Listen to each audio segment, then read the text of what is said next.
Discuss ചെയ്യുന്ന രീതിയിൽ. Okay, നോക്കിക്കോ. അപ്പം എല്ലാവരും പറയുക കേട്ടോ.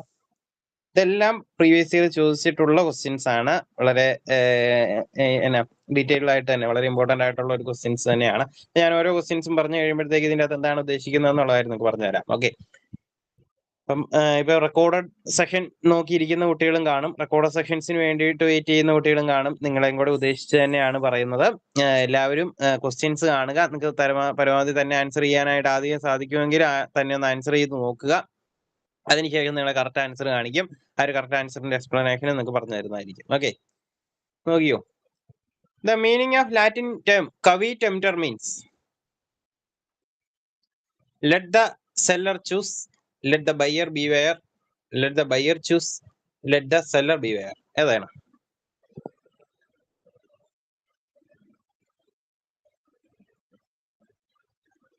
ലാറ്റിൻ ടേമായ കവി ടെംപ്റ്ററിന്റെ അർത്ഥം എന്താണ്? ഇതെല്ലാവർക്കും അറിയാവുന്ന ഒരു ക്വസ്റ്റ്യൻ ആയിരിക്കും. നിങ്ങൾ കോളേജിൽ അല്ലെങ്കിൽ നമ്മുടെ ഡിഗ്രി ലെവലിൽ തന്നെ പഠിച്ചിട്ടുള്ള ഒരു ക്വസ്റ്റ്യൻ കൂടിയാണ്. ബിസിനസ് ലോ പഠിച്ച ഒരു ടൈമിൽ പഠിച്ചിട്ടുള്ള ഒരു ക്വസ്റ്റ്യൻ ആണെന്നാണ് കരുതുന്നത്. അപ്പൊ അതുകൊണ്ട് തന്നെ ഇതൊരു PG ലെവലിലുള്ള ഒരു ക്വസ്റ്റ്യൻ അല്ല, നിങ്ങൾക്ക് ഓൾറെഡി പഠിച്ചിട്ടുള്ള ഒരു ക്വസ്റ്റ്യൻ തന്നെയാണ്. എന്താണ് കവി ടെംപ്റ്റർ എന്നുള്ള ഒരു പേരുകൊണ്ട് ഉദ്ദേശിക്കുന്നത്? എന്താണ്?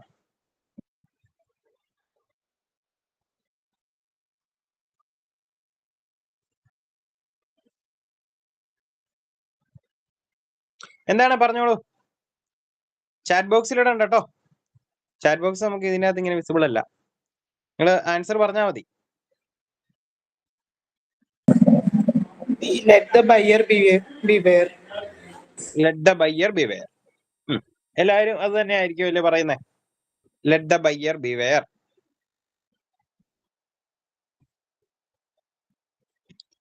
Yes, let the buyer beware. അപ്പൊ എന്താണ് ഈ let the buyer beware എന്ന് ഉദ്ദേശിക്കുന്നത്? നമ്മളൊരു സാധനം നമ്മൾ വിൽക്കുകയാണ് എങ്കിൽ ഇത് നമുക്കൊരു ലെറ്റ് ദ ബയ്യർ ബിവെയർ എന്ന് പറയുന്നത് ഒരു വിരോധാഭാസമായിട്ടുള്ള ഒരു കോൺസെപ്റ്റ് ആണ്. ഈ ഒരു കോൺസെപ്റ്റ് എത്രത്തോളം, അല്ലെങ്കിൽ ഇതിന് ഒരുപാട് വിമർശനങ്ങളോ കാര്യങ്ങളെല്ലാം വന്നിട്ടുണ്ട്. ഒരു മാർക്കറ്റിംഗ് കോൺസെപ്റ്റിലേക്ക് വരുമ്പോഴത്തേക്കും ഈ ഒരു കോൺസെപ്റ്റിനുള്ള ഒരു വാലിഡിറ്റി അവിടെ കുറവാണ്. അപ്പൊ അങ്ങനെയൊക്കെയാണ്. കാരണം എന്താണ്? ലെറ്റ് ദ ബയ്യർ ബിവെയർ എന്ന് പറഞ്ഞു കഴിഞ്ഞാൽ ആളുകൾ, നമ്മൾ വാങ്ങുന്ന ആ ഒരു ബയ്യർ തന്നെ ഈ കാര്യങ്ങളെല്ലാം കണ്ടു ബോധിച്ചോണം. ഇത് ഒരു വാങ്ങാൻ പോകുന്ന കാര്യങ്ങൾ അയാൾ തന്നെ നോക്കി മനസ്സിലാക്കി വേണമെങ്കിൽ ചൂസ് ചെയ്തോണം എന്നുള്ള ഒരു കോൺസെപ്റ്റ് ആണ് ലെറ്റ് ദ ബയ്യർ ബിവെയർ കൊണ്ട് നമ്മൾ കാണുക. പക്ഷെ അതൊരു നല്ലൊരു കോൺസെപ്റ്റ് ആയിട്ട് നമുക്ക് കാണാനായിട്ട് സാധിക്കില്ല. കാരണം സെല്ലർ എന്തെങ്കിലും ഡിഫക്ട്സ് കാര്യങ്ങൾ അതിനകത്ത് മറച്ചു വെക്കുന്നുണ്ടായെങ്കിൽ, അല്ലെങ്കിൽ എന്തെങ്കിലും കുറെ കാര്യങ്ങളൊക്കെ ഒഴിവാക്കുന്നുണ്ടായെങ്കിൽ, അല്ലെങ്കിൽ എന്തെങ്കിലും കാര്യങ്ങൾ ഡിസ്ക്ലോസ് ചെയ്യാതിരിക്കുന്നുണ്ടായെങ്കിൽ അതൊന്നും ഇതിനകത്ത് ബാധകമല്ല. ബയ്യർ ഇതെല്ലാം അവരുടെ റിസ്കിൽ തന്നെ, ആ ഒരു ബയ്യറുടെ റിസ്കിൽ തന്നെ നോക്കി മനസ്സിലാക്കി ഇത് വാങ്ങിച്ചു കൊള്ളണം എന്നാണ് ഈ ഒരു കോൺസെപ്റ്റിന്റെ അതോടെ പറയുക. ഓക്കെ, അപ്പം ബിസിനസ് ലോ പ്രകാരം കവി ടെംപ്റ്റർ എന്ന് പറയുന്നത് ഇതിനകത്ത് ഒരു ഡോക്ട്രിനാണ്. ഡോക്ട്രിൻ എന്ന് പറഞ്ഞു കഴിഞ്ഞാൽ എന്താണ്? ഒരു പ്രധാനപ്പെട്ട പ്രിൻസിപ്പിൾ ആയിട്ട് നമ്മൾ കാണുന്ന ഒരു കാര്യമാണ്. നിങ്ങൾ ഇത്രയും കാര്യങ്ങളാണ് ഇതിനകത്ത് പഠിച്ചു വെക്കേണ്ട ഈ ഒരു കാര്യമാണ്.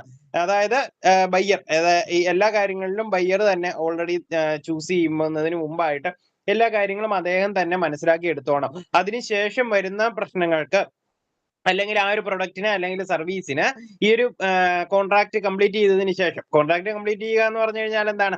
ആ ഒരു പ്രോസസ്സ് അവിടെ അവസാനിച്ചതിന് ശേഷം ആർക്കും അവിടെ ഉത്തരവാദിത്വം ഉണ്ടായിരിക്കില്ല, സെല്ലർക്ക് അവിടെ ഉത്തരവാദിത്വം ഉണ്ടായിരിക്കില്ല. അതെല്ലാം ബയ്യറുടെ റിസ്കിൽ തന്നെ ആയിരിക്കും. അതായത് വാങ്ങുന്നതിന് മുമ്പ് തന്നെ ഇതെല്ലാം മനസ്സിലാക്കി വേണം, നോക്കി മനസ്സിലാക്കി വേണം ആ ഒരു ബയ്യർ ഇത് വാങ്ങിക്കൊണ്ട് പോകാൻ. അതിനുശേഷം സെല്ലറെ നമുക്ക് കുറ്റപ്പെടുത്താനായിട്ട് സാധിക്കുകയില്ല എന്നിങ്ങനെയുള്ള ഈ ഒരു കോൺസെപ്റ്റ് ആണ് കവി ടെംപ്റ്ററിലൂടെ കാണുക. സെയിൽ ഓഫ് ഗുഡ്സ് ആക്ട് 1930 വരുന്ന ഒരു ഡോക്ടറിനാണിത്. നിങ്ങളെല്ലാവരും ക്ലാസ്സസ് കണ്ടവർക്ക് എല്ലാവർക്കും ഈ ഒരു കോൺസെപ്റ്റ് മനസ്സിലായിട്ടുണ്ടാവുമെന്ന് കരുതുന്നു. അതിനകത്ത് നമ്മൾ ഡിസ്കസ് ചെയ്തിട്ടുള്ള ഒരു ഏരിയ കൂടിയാണ്. ഓക്കെ, കവി ടെംപ്റ്റർ എന്ന് പറയുന്നത്. ഓക്കെ, എല്ലാവർക്കും ക്ലിയർ ആയെന്ന് കരുതുന്നു. വളരെ ഈസി ആയിട്ടുള്ള ഒരു ക്വസ്റ്റ്യൻ ആയിരുന്നു. ഫസ്റ്റ് ക്വസ്റ്റ്യൻ ആയതുകൊണ്ട് ഒരു ഡയറക്റ്റ് ആയിട്ട് വന്ന ഒരു ക്വസ്റ്റ്യൻ ആണ്. അപ്പൊ ഇതുപോലുള്ള ഡയറക്റ്റ് ക്വസ്റ്റ്യൻസ് ഇതിന്റെ ഇടയിലൂടെ വരും. ഓക്കെ, ഇൻഡയറക്റ്റ് ക്വസ്റ്റ്യൻസ് മാത്രം അല്ല, ഇൻഡയറക്റ്റ് അല്ല, സ്റ്റേറ്റ്മെന്റ് വൈസ് ക്വസ്റ്റ്യൻസ് മാത്രമല്ല, ഇതിന്റെ ഇടയിലൂടെ ചില ക്വസ്റ്റ്യൻസ് ഒക്കെ ഇത്തരത്തിലുള്ള ഡയറക്റ്റ് ക്വസ്റ്റ്യൻസും ഇതിനകത്ത് ഇൻക്ലൂഡഡ് ആയിട്ട് വരുന്നതായിരിക്കും. ഓക്കെ, അപ്പം ഫസ്റ്റ് ക്വസ്റ്റ്യൻ എല്ലാവർക്കും ക്ലിയർ ആയി എന്ന് കരുതുന്നു. നമുക്ക് രണ്ടാമത്തെ ക്വസ്റ്റ്യനിലേക്ക് കിടക്കാം. നോക്കിയോ, ഇതൊരു സ്റ്റേറ്റ്മെന്റ് വൈസ് ക്വസ്റ്റ്യൻ ആണ്.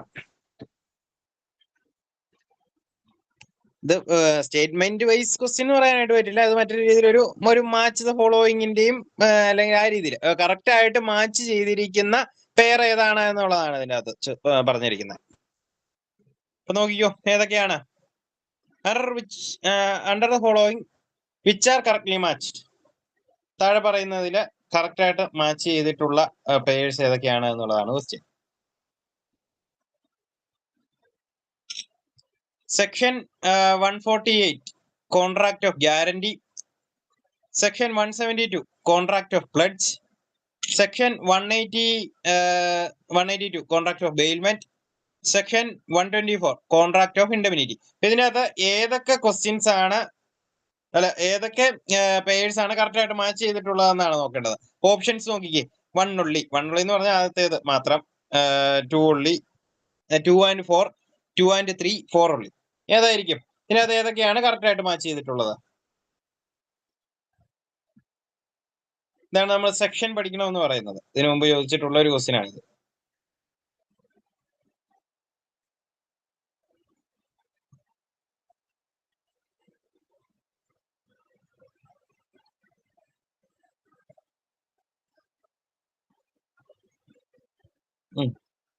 ഏതൊക്കെയാണ് പറഞ്ഞോളൂ. നിങ്ങൾക്ക് ഒരു ഗസ് വെച്ച് വേണമെങ്കിലും പറയാട്ടോ.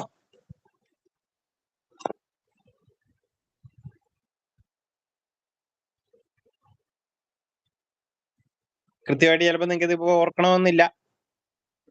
അപ്പൊ ഈ രീതിയിലുള്ള ക്വസ്റ്റ്യൻസ് വരും. അപ്പൊ അതുകൊണ്ടാണ് ഞാനിങ്ങനെ ഈ രീതിയിലുള്ള ക്വസ്റ്റ്യൻസ് ഒക്കെ ഇതിനകത്ത് പറയുന്നത്. പറഞ്ഞോ. 2 and 3 ആണോ? 2 and 3 അല്ല 2 and 4. 2 and 4. 2 ഏതാണ്? സെക്ഷൻ 172 കോൺട്രാക്ട് ഓഫ് പ്ലഡ്ജ്, അതുപോലെ തന്നെ 4 സെക്ഷൻ 124 കോൺട്രാക്ട് ഓഫ് ഇൻഡെമിനിറ്റി. വേറെ എനി അതർ ആൻസേഴ്സ്?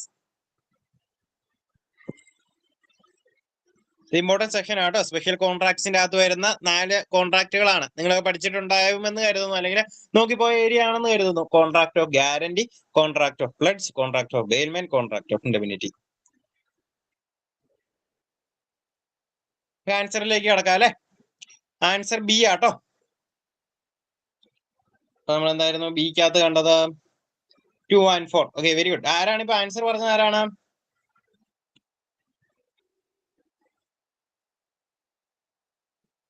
ആരായിരുന്നു ആൻസർ പറഞ്ഞത്? ഫസ്നയാണോ? ലുബിന. Okay, very good. അപ്പം ലുബിന നന്നായിട്ട് പഠിച്ചിട്ടുണ്ട് എന്ന് കരുതുന്നു. അപ്പം സെക്ഷൻ 172 എന്ന് പറയുന്നത് കോൺട്രാക്ട് ഓഫ് പ്ലഡ്ജും, അതുപോലെ തന്നെ സെക്ഷൻ 4 എന്ന് പറയുന്നത് കോൺട്രാക്ട് ഓഫ് ഇൻഡെമിനിറ്റിയും ആണ്. ഓക്കെ, അപ്പം പ്ലഡ്ജും ഇൻഡെമിനിറ്റി എന്താണ്, അതിനകത്ത് വരുന്ന കാര്യങ്ങളൊക്കെ അറിയാലോ അല്ലെ. കോൺട്രാക്ട് ഓഫ് ഇൻഡെമിനിറ്റിക്കകത്ത് ഇൻഷുറി ഒക്കെ വരുന്നുണ്ട്, ഇൻഡെമിനിഫയർ, ഇൻഡെമിനിഫൈഡ്, അങ്ങനെ 2 പാർട്ടീസ് ആണ് കോൺട്രാക്ട് ഓഫ് ഇൻഡെമിനിറ്റിക്കകത്ത് വരിക. അതായത് എന്താണ്, ഒരാളുടെ റിസ്ക് മറ്റൊരാളെ ഏറ്റെടുക്കുന്ന രീതിയിലുള്ള കാര്യങ്ങളാണ് ഇൻഡെമിനിറ്റിക്കകത്ത് വരിക. ഒരാളുടെ റിസ്ക് മറ്റൊരാൾ ഇൻഡെമിനിഫൈ ചെയ്യുന്നു. പ്രധാനമായിട്ടും ഇൻഷുറൻസ് കോൺട്രാക്റ്റുകളാണ് ഈ ഒരു കോൺട്രാക്ട് ഓഫ് ഇൻഡെമിനിറ്റിക്കകത്ത് വരിക. അതുപോലെ തന്നെ പ്ലഡ്ജ് എന്ന് പറയുമ്പോൾ എന്താണ്, ഒരു തരത്തിലുള്ള ബെയിൽമെന്റ് തന്നെയാണ് ഈ ഒരു പ്ലഡ്ജിന്റെ അകത്ത് വരിക. ബെയിൽമെന്റ് ആൻഡ് പ്ലഡ്ജർ എന്നുള്ള രീതിയിൽ തന്നെയാണ് നമ്മൾ കോൺട്രാക്ട് ഓഫ് പ്ലഡ്ജിന്റെ അകത്ത് വരിക. പ്ലഡ്ജർ ആൻഡ് പ്ലഡ്ജി എന്നുള്ള രീതിയിലുള്ള ആളുകൾ ഇതിന്റെ അകത്ത് വരുന്നുണ്ട്.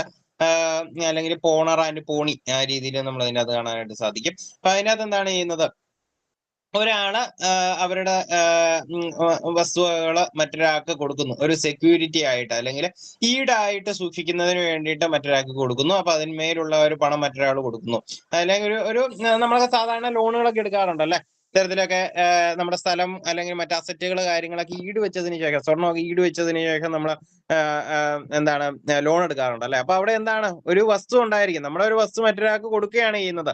നമ്മുടെ ഒരു സേഫ് കസ്റ്റഡി എന്നുള്ള രീതിയിൽ തന്നെ. സേഫ് കസ്റ്റഡി അല്ല, നമുക്ക് എപ്പോഴാണ് പണം തിരിച്ചു തരുന്നത് ആ ഒരു ടൈമിൽ ഞാൻ തിരിച്ചെടുത്തോളാം എന്നുള്ള രീതിയിൽ നമ്മൾ പ്രൊവൈഡ് ചെയ്യുന്നു. അപ്പൊ അത്തരത്തിലുള്ള ഒരു കോൺട്രാക്ട് ആണ് കോൺട്രാക്ട് ഓഫ് പ്ലഡ്ജിന്റെ അകത്ത് വരിക. ഓക്കെ, അപ്പൊ അങ്ങനെ ഈ ഒരു കാര്യങ്ങൾ. അപ്പൊ ഈ സ്പെഷ്യൽ കോൺട്രാക്ട്സിനകത്ത് പറഞ്ഞിരിക്കുന്ന മറ്റ് കോൺട്രാക്റ്റുകൾ നിങ്ങൾ പഠിക്കണം. കോൺട്രാക്ട് ഓഫ് ഏജൻസി ഉണ്ട്, കോൺട്രാക്ട് ഓഫ് ഗ്യാരണ്ടി ഉണ്ട്, കോൺട്രാക്ട് ഓഫ് ബെയിൽമെന്റ് ഉണ്ട്.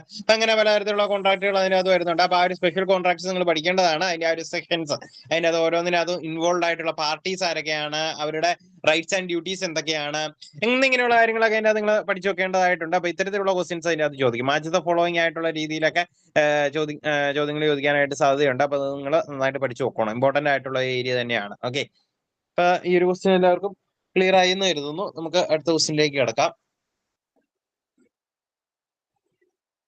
3 2 സ്റ്റേറ്റ്മെന്റ് തന്നിട്ടുണ്ട്. In the contract of pledge, the person who delivers is known as owner. Statement 2. Gratuitous bailment is a bailment for some charges.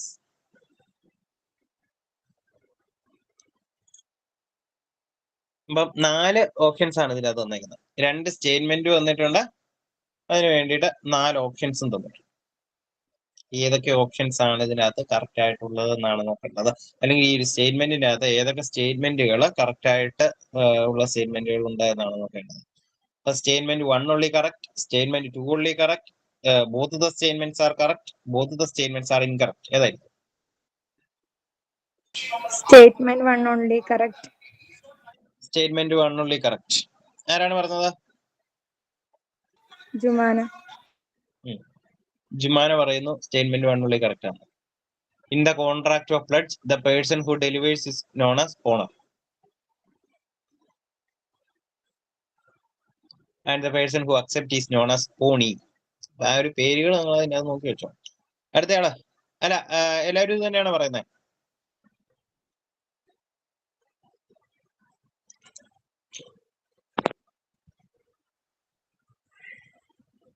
എല്ലാവർക്കും same answer തന്നെയാണോ ഉള്ളത്? Okay okay, എന്തായാലും നമുക്ക് ആൻസറിലേക്ക് കിടക്കാം. Very good, answer ഏ തന്നെയാണ്. അപ്പൊ ഞാനിപ്പോ പറഞ്ഞ പോലെ തന്നെയാണ് എന്റെ ഒരു കോൺട്രാക്ട് ഓഫ് പ്ലഡ്ജിന്റെ അകത്ത് കാണുന്ന കാര്യങ്ങൾ തന്നെയാണ്. അതായത് the person who delivers is the goods is called as pawnor and the person who accepts the goods is known as pawnee. അപ്പം ആ ഒരു സ്റ്റേറ്റ്മെന്റ് അവിടെ കറക്റ്റ് ആണ്. അപ്പം ആ ഒരു സ്റ്റേറ്റ്മെന്റ് ആണ് ഇതിനകത്ത് കറക്റ്റ് ആയിട്ട് വരിക കേട്ടോ. ഓക്കെ, അപ്പം നെക്സ്റ്റ് സ്റ്റേറ്റ്മെന്റ് എന്ന് പറയുന്നത് റോങ് ആണ്.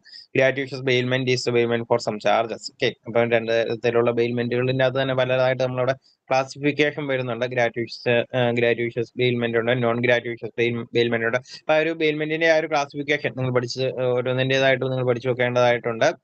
ഓക്കെ, അപ്പം അത് പലതരത്തിൽ, അപ്പം പല ടൈപ്പിൽ നമുക്ക് അതിനെ ഡിഫൈൻ ചെയ്യാവുന്നതുണ്ട്. ഓക്കെ, അപ്പം ആ ഒരു ടൈപ്പുകൾ ഏതൊക്കെയാണെന്നുള്ളത് നിങ്ങൾ സ്പെസിഫൈ ആയിട്ട് തന്നെ അതിൻ്റെ അത് പഠിച്ചു വെക്കണം, നോക്കി വെക്കേണ്ടതായിട്ടുണ്ട് കേട്ടോ.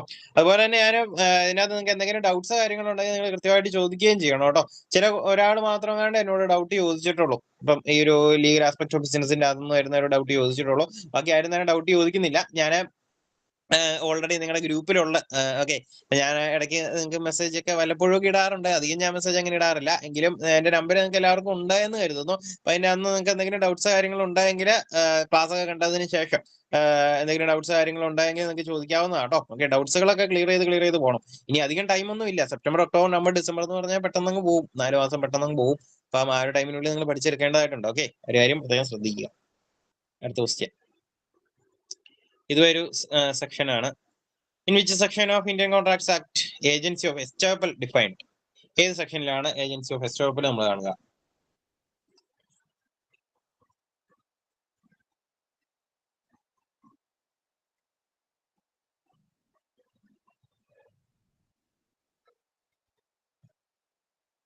പറഞ്ഞോളൂ. Section 237. Section 237, option C. എല്ലാവരും സെയിം ആൻസർ തന്നെയാണോ പറയുന്നത്?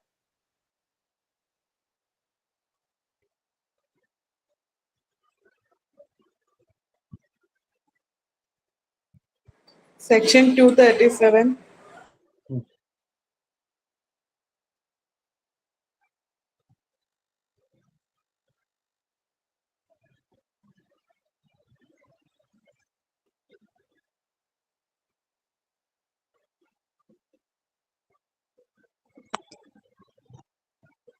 Very good. Section 237 answer C തന്നെയാണ്. അപ്പൊ എല്ലാവരും അത് പഠിച്ചിട്ടുണ്ട് എന്ന് തന്നെയാണ് കരുതുന്നത്. ഓക്കെ, അപ്പം നിങ്ങൾക്ക് എല്ലാവർക്കും അറിയാവുന്ന ഒരു സെക്ഷൻ തന്നെയാണ് എന്ന് കരുതുന്നു. അപ്പൊ ഈ രീതിയിൽ സെക്ഷൻസ് എല്ലാവരും പഠിച്ചു പോകണം കേട്ടോ.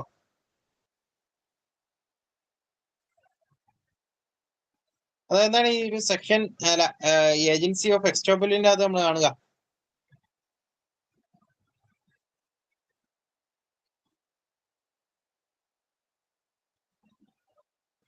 അതായത് ഒരാള് ഒരു കാര്യം ചെയ്തുകൊണ്ട് തന്നെ ഇരിക്കുകയായിരുന്നു, അല്ലെങ്കിൽ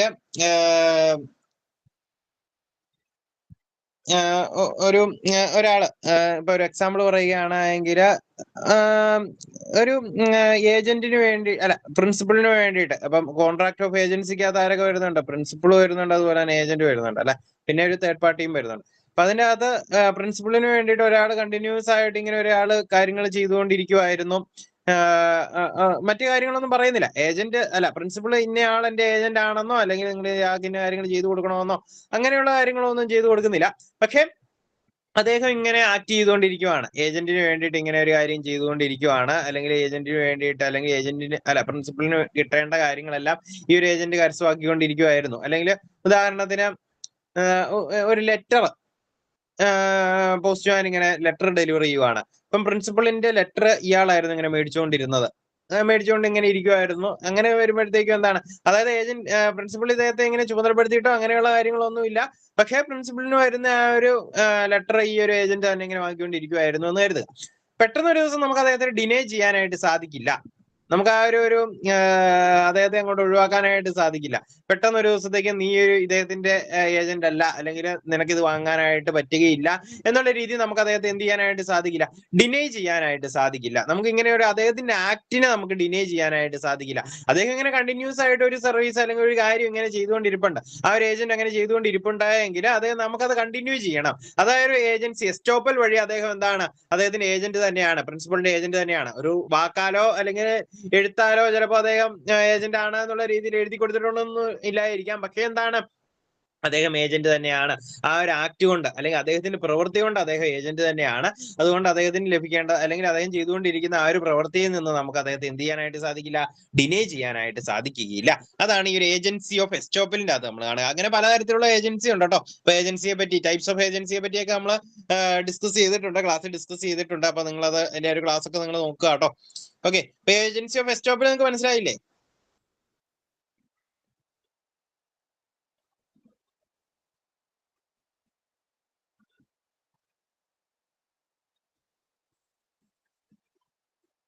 ക്ലിയർ അല്ലേ? ക്ലിയർ ആണ് സർ. ഇതിനകത്ത് അതായത് നമുക്ക് ഈ ഒരു ഓണർക്കും ഇത് നിഷേധിക്കാനായിട്ട് സാധിക്കില്ല. ഇദ്ദേഹം എന്റെ ഏജന്റ് അല്ലായിരുന്നു എന്നുള്ള രീതി പറയാനായിട്ട് സാധിക്കത്തില്ല. ഇപ്പം ഇപ്പൊ ഒരു എംപ്ലോയർ ആണ് എന്ന് കരുതുക. എംപ്ലോയർക്ക് വേണ്ടിയിട്ട് ഇങ്ങനെ ഒരുപാട് ഒരു കാര്യങ്ങൾ ചെയ്തുകൊണ്ടിരുന്നു. പെട്ടെന്ന് ഒരു ദിവസത്തേക്ക് ഇദ്ദേഹം ആരും അല്ലായിരുന്നു, അല്ലെങ്കിൽ ഇദ്ദേഹം എന്റെ ഏജന്റ് അല്ല എന്നുള്ള കാര്യം ആ ഒരു എംപ്ലോയിക്കും അവിടെ എംപ്ലോയർക്കും അവിടെ പറയാനായിട്ട് പറ്റില്ല.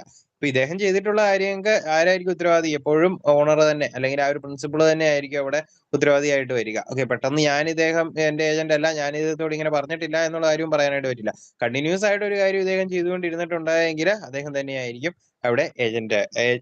അദ്ദേഹം ഏജന്റ് തന്നെയായിരിക്കും, അല്ലെങ്കിൽ പ്രിൻസിപ്പൾ അതിന് ഉത്തരം പറയാനായിട്ട് ബാധ്യസ്ഥനുമാണ്. Okay, question. The agency created by the affirmative conduct by the principal is known as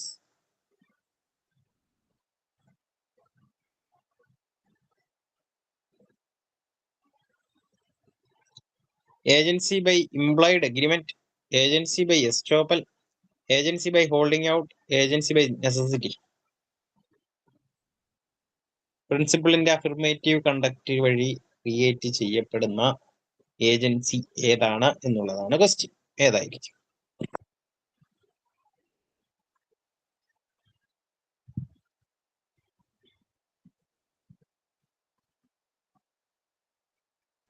option C ആണ് sir. Agency by holding out. എല്ലാരും പറഞ്ഞോ.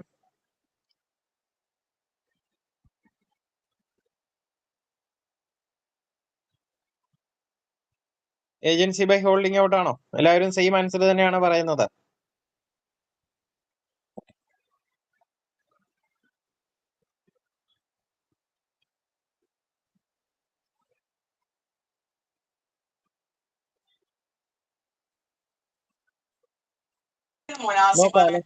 Option D.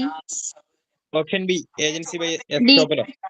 ഡി നെസസിറ്റി വരില്ല കേട്ടോ. നെസസിറ്റി നമുക്ക് അത്യാവശ്യ ഘട്ടങ്ങളിൽ വരുന്നതാണ്. അതും വരാം, കാരണം അഫർമേറ്റീവ് കണ്ടക്ട് ആണ്. അഫർമേറ്റീവ് കണ്ടക്റ്റിലൂടെ നെസസിറ്റി ആണെങ്കിലും അതിൻ്റെ അകത്തൂടെ വരാം. ഓക്കെ, കറക്റ്റ് ആണ്. എങ്കിലും ഈ അഫിർമേറ്റീവ് കണ്ടക്ട് വഴി വരുന്ന ഏജൻസികൾ പലതരത്തിലുള്ളതുണ്ട് ഇതിൻ്റെ അകത്ത്. അതങ്ങനെ ഒരു പ്രശ്നം ഇതിൻ്റെ അകത്ത് വരുന്നുണ്ട്. ഇംപ്ലോയിഡ് എഗ്രിമെന്റ് ആണെങ്കിൽ പോലും അതൊക്കെ അതിൻ്റെ അതൊരു സ്പെസിഫിക് ആയിട്ടുള്ള ഒരു ആൻസർ നമ്മൾ പഠിച്ചു വെക്കണം. ഈ ഒരു ക്വസ്റ്റ്യൻ കുറച്ച് കൺഫ്യൂഷൻ ഉണ്ടാക്കുന്ന രീതിയിലാണ്. ഈ ഒരു ഏജൻസിയുടെ ടൈപ്സ് എന്ന് പറഞ്ഞു കഴിഞ്ഞാൽ തന്നെ ഒരു തരത്തിൽ കൺഫ്യൂഷൻ ഉണ്ടാക്കുന്ന രീതിയിലാണ്. എല്ലാം ഏറെക്കുറെ ഒരു മീനിങ്സ് ഒരുപോലെ ഇരിക്കുന്ന കാര്യങ്ങളാണ് അതിൻ്റെ അകത്ത് വരിക. അപ്പൊ സ്പെസിഫിക് ആയിട്ട് നമ്മൾ അതിൻ്റെ അകത്ത് പഠിച്ചു വെക്കണം ഏജൻസിയുടെ ടൈപ്സ്. കാരണം എല്ലാ ഏജൻസി ടൈപ്സും ഒരേ മീനിങ് കൺവേ ചെയ്യുന്ന രീതിയിലുള്ള കാര്യങ്ങളാണ്. ആൻസർ നോക്കിക്കേ, ആൻസർ സി ആട്ടോ, agency by holding out. Correct answer ആയിട്ട് വരിക ഏജൻസി ബൈ ഹോൾഡിംഗ് ഔട്ട് ആണ്. അത് എങ്ങനെയാണ് വരുന്നതെന്ന് ചോദിച്ചു കഴിഞ്ഞാൽ ആ ഒരു പേരിൽ നിന്ന് തന്നെ മനസ്സിലാക്കിയാണോ, ഹോൾഡിംഗ് ഔട്ട്. ഓക്കെ, അതായത് പ്രിൻസിപ്പിൾ ഹോൾഡ് ഔട്ട് ചെയ്യുന്നു അല്ലെങ്കിൽ ഹോൾഡ് ഔട്ട് ചെയ്യുക, അഫിർമേറ്റീവ് കണ്ടക്ട് അതിൻ്റെ അകത്തുണ്ട്. അതായത് പ്രിൻസിപ്പിൾ ഇങ്ങനെ കാണുവാണ്, ഏജന്റ് ഒരു കാര്യം ചെയ്യുന്നു, അല്ലെങ്കിൽ ഏജന്റിന് വേണ്ടി പ്രിൻസിപ്പളിന് വേണ്ടിയിട്ട് ഒരു സാധനം വാങ്ങുന്നു, കടയിൽ പോയിട്ട് ഒരു സാധനം വാങ്ങിക്കൊണ്ട് വരുന്നു. ഒരു സാധനം അദ്ദേഹത്തിന്റെ കൈകളിലേക്ക് അദ്ദേഹത്തിന് തന്നെ ആ ഒരു വാങ്ങാൻ പോകുന്നയാള് അല്ലെങ്കിൽ ഏജന്റ് അയാൾക്ക് കൊടുത്തു വിടുന്നു. എല്ലാ ദിവസവും അദ്ദേഹത്തിന്റെ അയാൾ വന്നു കഴിഞ്ഞാൽ അല്ലെങ്കിൽ ആ ഒരു ഏജന്റ് പോയി വാങ്ങുന്ന സാധനങ്ങൾ ആദ്യത്തെ ദിവസം ചിലപ്പോൾ അദ്ദേഹം പറഞ്ഞിരിക്കാം, എന്നാ പ്രിൻസിപ്പൾ ചിലപ്പോൾ കടക്കാരനോട് പറയാം ഇന്നയാൾക്ക് വേണ്ടി എഴുതിക്കോളുക അല്ലെങ്കിൽ ഇന്നയാളുടെ സാധനമാണെന്ന് പറയുന്നു. പക്ഷെ പിറ്റേ ദിവസം മുതൽ അദ്ദേഹം ഒന്നും ചോദിക്കുകയോ പറയുകയോ ഒന്നും ചെയ്യുന്നില്ല. ആ ഒരു ഏജന്റ് ഇന്ന ചെയ്യുന്നു, കടയിലോട്ട് ചെല്ലുന്നു, സാധനം വാങ്ങുന്നു. ആ എന്താണ് അദ്ദേഹത്തിന്റെ പേരിൽ തന്നെ അദ്ദേഹം അത് എഴുതി വെക്കുന്നു. ആരുടെ പേരിൽ തന്നെയാണ്, പ്രിൻസിപ്പളിന്റെ പേരിൽ തന്നെ, അല്ലെങ്കിൽ പ്രിൻസിപ്പളും ആണ് സാധനം വാങ്ങുന്നത് എന്നുള്ള രീതിയിൽ തന്നെ കടക്കാരൻ മനസ്സിലാക്കി അതങ്ങനെ അങ്ങ് എഴുതി വെക്കുന്നു. അതായത് ഇവിടെ ഒരു അഫിർമേറ്റീവ് കണ്ടക്ട് ഉണ്ട്. അദ്ദേഹം മറുത്തൊന്നും പറയുന്നില്ല. ഇത് അതായത് ഈ ഒരു പ്രിൻസിപ്പൾ ഈ ഒരു കാര്യം അറിയുന്നുണ്ട്, പ്രിൻസിപ്പൾ ഈ ഒരു കാര്യം മനസ്സിലാക്കുന്നുണ്ട്. ഇന്ന പോലെ തന്നെയാണ് ഈ ഒരു രീതി തന്നെ എനിക്ക് വേണ്ടിയിട്ട് ഈ ഇന്ന പോലെയുള്ള കാര്യങ്ങളെല്ലാം ഈ ഒരു ഏജന്റ് ചെയ്യുന്നുണ്ടോ എന്നുള്ള കാര്യങ്ങളെല്ലാം പ്രിൻസിപ്പൾ മനസ്സിലാക്കുന്നുണ്ട്. പക്ഷെ എന്താണ്, ഒരിക്കലും അതിനെ എതിർക്കുന്നില്ല. അഫിർമേറ്റീവ് കണ്ടക്ട് ആണ്. അതങ്ങനെ തന്നെ അങ്ങ് ആയിക്കോട്ടെ, അദ്ദേഹം അങ്ങനെ തന്നെ അങ്ങ് ചെയ്തോട്ടെ, ഏജന്റ് അങ്ങനെ അങ്ങ് ചെയ്തോട്ടെ എന്നുള്ള രീതിയിൽ തന്നെ അദ്ദേഹത്തിന്റെ ആ ഒരു കണ്ടക്റ്റിലൂടെ അദ്ദേഹം ഒരു പോസിറ്റീവ് ആയിട്ടുള്ള രീതിയിലുള്ള ഒരു റിപ്ലൈ അല്ല, ആ രീതിയിലാണ് അദ്ദേഹം അതിനെ ബിഹേവ് ചെയ്യുന്നത് അല്ലെങ്കിൽ ആക്ട് ചെയ്യുന്നത് എങ്കിൽ നമുക്ക് അതിനെ എന്തെന്ന് വിളിക്കാം, ഏജൻസി ബൈ ഹോൾഡിംഗ് ഔട്ട് എന്ന് വിളിക്കാം. ഓക്കെ, അപ്പൊ അതായത് ഇവിടെ പ്രിൻസിപ്പിൾ മറ്റു കാര്യങ്ങളൊന്നും പറയുന്നില്ല, വേണ്ട എന്നുള്ള ഒരു കാര്യം പറയുന്നില്ല, അല്ലെങ്കിൽ അതിനെ ഡിനൈ ചെയ്യുന്നില്ല. അങ്ങനെ വരുമ്പോഴാണ് നമ്മൾ അതിനെ holding out, agency by holding out എന്ന് നമ്മൾ അത്തരത്തിലുള്ള ഏജൻസീസിനെയാണ് വിളിക്കുക. ഓക്കെ, അത് ക്ലിയർ ആയെന്ന് കരുതുന്നു. അതുപോലെ തന്നെ ടൈപ്സ് ഓഫ് ഏജൻസീസ് നിങ്ങൾ പഠിക്കണം കേട്ടോ. പലതരത്തിലുള്ള ഏജൻസീസ് ഇതിനകത്ത് വരുന്നുണ്ട്. അപ്പൊ ആ ഒരു ടൈപ്സ് എല്ലാം ഇമ്പോർട്ടന്റ് ആണ്, വളരെ ഇമ്പോർട്ടന്റ് ആയിട്ടുള്ള ഒരു ഏരിയ തന്നെയാണ്. നിങ്ങൾ നന്നായിട്ട് നോക്കി വെച്ചെങ്കിൽ മാത്രമേ അത് ക്ലിയർ ആവത്തുള്ളൂ. മിക്ക വർഷങ്ങളിലും ഇതിനകത്തുനിന്ന് ഒരു ക്വസ്റ്റ്യൻസ് വരാറുമുണ്ട്. അതുകൊണ്ടാണ് നിങ്ങൾ അത് പഠിക്കണമെന്ന് പറയുന്നത്. അപ്പൊ നിങ്ങൾ നന്നായിട്ട് നോക്കി പോവുക കേട്ടോ, ആ ഒരു ടൈപ്സ് ഓഫ് ഏജൻസി എന്ന് പറയുന്ന ഒരു പോർഷൻ. ഓക്കെ, അപ്പൊ അതിന്റെ ആ ഒരു നോട്ട്സ് കാര്യങ്ങളെല്ലാം ഞാൻ കൊടുത്തിട്ടുണ്ട്. ആ ഒരു നോട്ട്സ് നന്നായിട്ട് നോക്കി പോകണം, അതിന്റെ ഒരു ക്ലാസ് നിങ്ങൾ നോക്കി പോകണം. ഓക്കെ, അടുത്ത ക്വസ്റ്റ്യനിലേക്ക് കിടക്കാം. Section 2, subsection 7 of the Sale of Goods Act defines about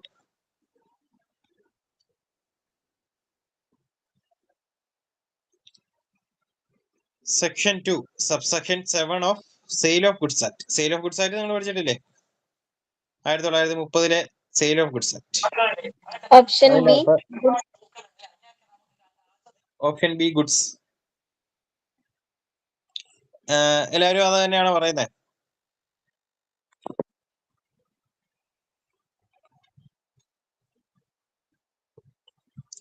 മറ്റ് ആൻസേഴ്സ് ഉണ്ടോ ഇതിന്?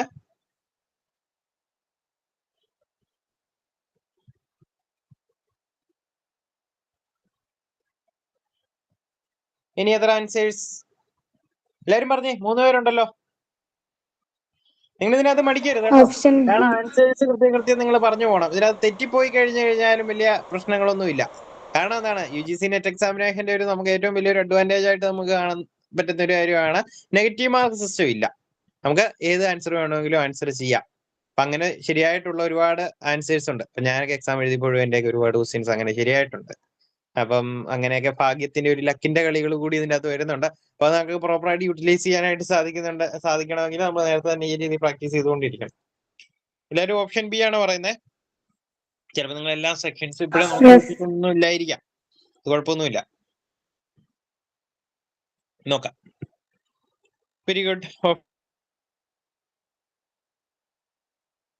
ഓഫ് സെയിൽ ഓഫ് ഗുഡ്സ് ആക്ടിന്റെ അകത്ത് നമ്മൾ കാണുന്നത് ഗുഡ്സ് ആണ്. ഗുഡ്സ് എന്ന് പറയുമ്പോഴത്തേക്കും എന്താണ്, പലതരത്തിലുള്ള ഗുഡ്സ് ഉണ്ട്, ടാഞ്ചിബിൾ ഗുഡ്സ് ഉണ്ട്, ഇൻടാഞ്ചിബിൾ ഗുഡ്സ് ഉണ്ട്. അപ്പൊ അങ്ങനെ ഗുഡ്സ് എന്ന് പറയുന്ന ഒരു കോൺസെപ്റ്റിന്റെ അകത്ത് അത് എന്താണോ നമ്മൾ ട്രാൻസ്ഫർ ചെയ്യുന്നത് ആ ഒരു വസ്തുവിനെയാണ് നമ്മളിവിടെ ഗുഡ്സ് എന്ന് പറയുക. ഗുഡ്സ് പോലെ തന്നെ വരുന്നതാണ് സർവീസസും ഇതിന്റെ കൂടെ തന്നെ ഒരു സെയിൽ ഓഫ് ഗുഡ്സ് ആക്ടിന്റെ അകത്ത് വരുന്നുണ്ട്. അപ്പൊ ഗുഡ്സ് എന്ന് പറയുമ്പോഴത്തേക്കും എന്താണ്, ഗുഡ്സിനെ നമ്മളിപ്പോ ട്രാൻസ്ഫർ ചെയ്യുമ്പോൾ മാത്രമായിരിക്കില്ല. അപ്പൊ എങ്ങനെയാണ് ഇതിന്റെ ആ ഒരു കോൺട്രാക്ട് എന്ന് പറയുക?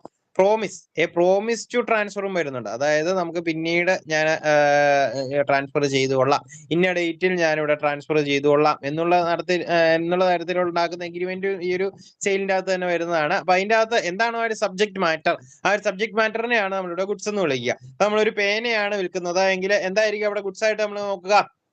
ആ ഒരു പേനയായിരിക്കും. എന്താണ് നമ്മളവിടെ ട്രാൻസ്ഫർ ചെയ്യുന്നത്? അതിപ്പോ നമുക്ക് ചിലപ്പോൾ മൂവബിൾ ആയിരിക്കാം, ഇമ്മൂവബിൾ ആയിരിക്കാം. ഒരു വീടാണ് ട്രാൻസ്ഫർ ചെയ്യുന്നതെന്ന് കരുതിക്കോളുക. അപ്പൊ ഒരു വീടായിരിക്കും നമ്മളവിടെ ഗുഡ്സ് ആയിട്ട് കൺസിഡർ ചെയ്യുക. ആ ഒരു സബ്ജക്ട് മാറ്ററിന്മേൽ, ഏത് സബ്ജക്ട് മാറ്ററിന്മേലാണോ നമ്മൾ ആ ഒരു കോൺട്രാക്ട് ഉണ്ടാക്കുന്നത് ആ ഒരു സബ്ജക്ട് മാറ്ററിനെയാണ് നമ്മളിവിടെ എന്തെന്ന് വിളിക്കുക? ഗുഡ്സ് എന്ന് വിളിക്കുക. ഗുഡ്സ് എന്ന് പറയുന്ന ആ ഒരു കോൺസെപ്റ്റ് കൊണ്ട് നമ്മളിവിടെ അർത്ഥമാക്കുക. വളരെ എളുപ്പമുള്ള ഒരു ഏരിയ തന്നെയാണ്. അപ്പൊ അതിന്റെ അത് ടൈപ്സ് ഓഫ് ഗുഡ്സ് എന്ന് പറയുന്ന ഒരു ഏരിയ കൂടി വരുന്നുണ്ട്. ആ ഒരു ടൈപ്സ് ഒക്കെ നിങ്ങൾ പഠിച്ചു നോക്കണം കേട്ടോ. ഓക്കെ, ചിലപ്പം നിങ്ങളുടെ നോട്ട്സിൽ അത് ഇൻക്ലൂഡ് ആയിട്ടുണ്ടോ എന്ന് അറിയത്തില്ല. പക്ഷേ ടൈപ്സ് ഓഫ് ഗുഡ്സ് നിങ്ങൾ പഠിച്ചു വെക്കേണ്ടതാണ്. നിങ്ങൾ ഓൾറെഡി ഇതൊക്കെ പഠിച്ചിട്ടുള്ള ഒരു ഏരിയ തന്നെയാണ്. അപ്പൊ അതിനകത്ത് ഇതൊക്കെയാണ് ഇതിനകത്ത് ഏറ്റവും ഇമ്പോർട്ടന്റ് ആയിട്ട് വരുന്ന സെക്ഷൻ. പിന്നെ ബയ്യറിന്റെ ഒരു ഡെഫിനിഷൻ വരുന്നുണ്ട്, സെല്ലറിന്റെ ഒരു ഡെഫിനിഷൻ വരുന്നുണ്ട്. സെയിൽ എന്താണ്? സെയിൽ എന്ന് പറഞ്ഞ സെയിൽ എന്ന് പറഞ്ഞ ആ ഒരു കോൺസെപ്റ്റ് കൊണ്ട് അർത്ഥമാക്കുന്നത് അതിന്റെ ഒരു ഡെഫിനിഷൻ വരുന്നുണ്ട്. അത് നിങ്ങൾ പഠിച്ചു വെക്കണം. പിന്നെ പഠിച്ചു വെക്കേണ്ടത് റൈറ്റ്സ് ആൻഡ് ഡ്യൂട്ടീസ്, ബയ്യറിന്റെയും സെല്ലറിന്റെയും റൈറ്റ്സ് ആൻഡ് ഡ്യൂട്ടീസ് ഉണ്ട്. അങ്ങനെയുള്ള കാര്യങ്ങളൊക്കെയാണ് മെയിൻ ആയിട്ട് നമുക്ക് ഈ ഒരു ഏരിയ. പിന്നെ നമ്മുടെ കവിറ്റംഡർ, ഡോക്ടറിൻ ഓഫ് കവിറ്റംഡർ എന്ന് പറയുന്ന കോൺസെപ്റ്റ്. അപ്പൊ അങ്ങനെയുള്ള കുറച്ച് കോൺസെപ്റ്റുകൾ കാര്യങ്ങളെല്ലാം വരുന്നുണ്ട്. അപ്പൊ അത്രയും കാര്യങ്ങളായിരിക്കണം നിങ്ങൾ സെയിൽ ഓഫ് ഗുഡ്സ് ആക്ട് എന്ന് പറയുന്ന ഒരു കോൺസെപ്റ്റിൽ നിന്ന് മെയിൻ ആയിട്ട് മനസ്സിലാക്കി പഠിച്ചു വെക്കേണ്ടത്. ഓക്കെ, അത് ക്ലിയർ ആയെന്ന് വരുന്നു. അടുത്ത ക്വസ്റ്റ്യൻ നോക്കാം. Hypothecation means creation of securities on immovable goods. Mortgage means creation of securities on the movable goods. ഇങ്ങനെ രണ്ട് കോൺസെപ്റ്റ് നമ്മൾ കാണുന്നുണ്ട്. ഇതിന്റെ അത് ഏതാണ് കറക്റ്റ് ആൻസർ എന്നാണ് നോക്കേണ്ടത്.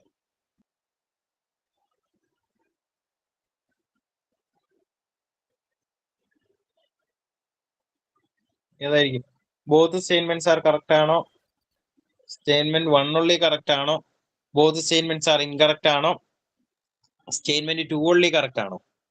ഏതായിരിക്കും ഇതിന്റെ ആൻസർ വരിക? Both statements are incorrect. അതെന്താണ്? Why both the statements are incorrect? അത് തന്നത് നേരെ തിരിച്ചാണ് വരേണ്ടത്. ഹൈപ്പോത്തിക്കേഷൻ പറഞ്ഞാല് മൂവബിൾ പ്രോപ്പർട്ടിന്റെ മേലും, മോർഗേജ് പറഞ്ഞാൽ ഇമ്മൂവബിൾ പ്രോപ്പർട്ടിന്റെ മേലും. ആരാണ് ഇപ്പൊ ആൻസർ പറഞ്ഞത്? ആരാണ്?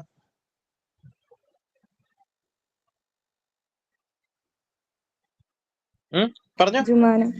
ജുമാന പറയുന്നു ഓപ്ഷൻ ഡി ആണ് കറക്റ്റ്. സെക്ഷൻ അല്ല, സ്റ്റേറ്റ്മെന്റ് അതല്ലോ, ഡി അല്ലേ? അല്ല, സി അല്ലേ? ബോത്ത് സ്റ്റേറ്റ്മെന്റ്സ് ആർ ഇൻകറക്റ്റ് എന്നാണ് ജുമാന പറയുന്നത്. ഇനി അതർ ആൻസേഴ്സ് അല്ലെങ്കിൽ ബാക്കിയുള്ളവർ എന്തൊക്കെയാണ് പറയുന്നത്? നമ്മൾ ഓരോ കോൺസെപ്റ്റുകൾ നിങ്ങൾ ക്ലിയർ ആയി പഠിച്ചു വെച്ചോണം കേട്ടോ. ഇങ്ങനെയുള്ള ഇതൊക്കെ ഇതിന്റെ മുമ്പത്തെ വർഷങ്ങളിൽ ചോദിച്ചിട്ടുള്ള ക്വസ്റ്റ്യൻസ് ആണ്. ഈ ഒരു ലെവലുള്ള ക്വസ്റ്റ്യൻസ് ഒക്കെ നമുക്ക് എക്സ്പെക്ട് ചെയ്യാം ഇതിനകത്തുനിന്ന്.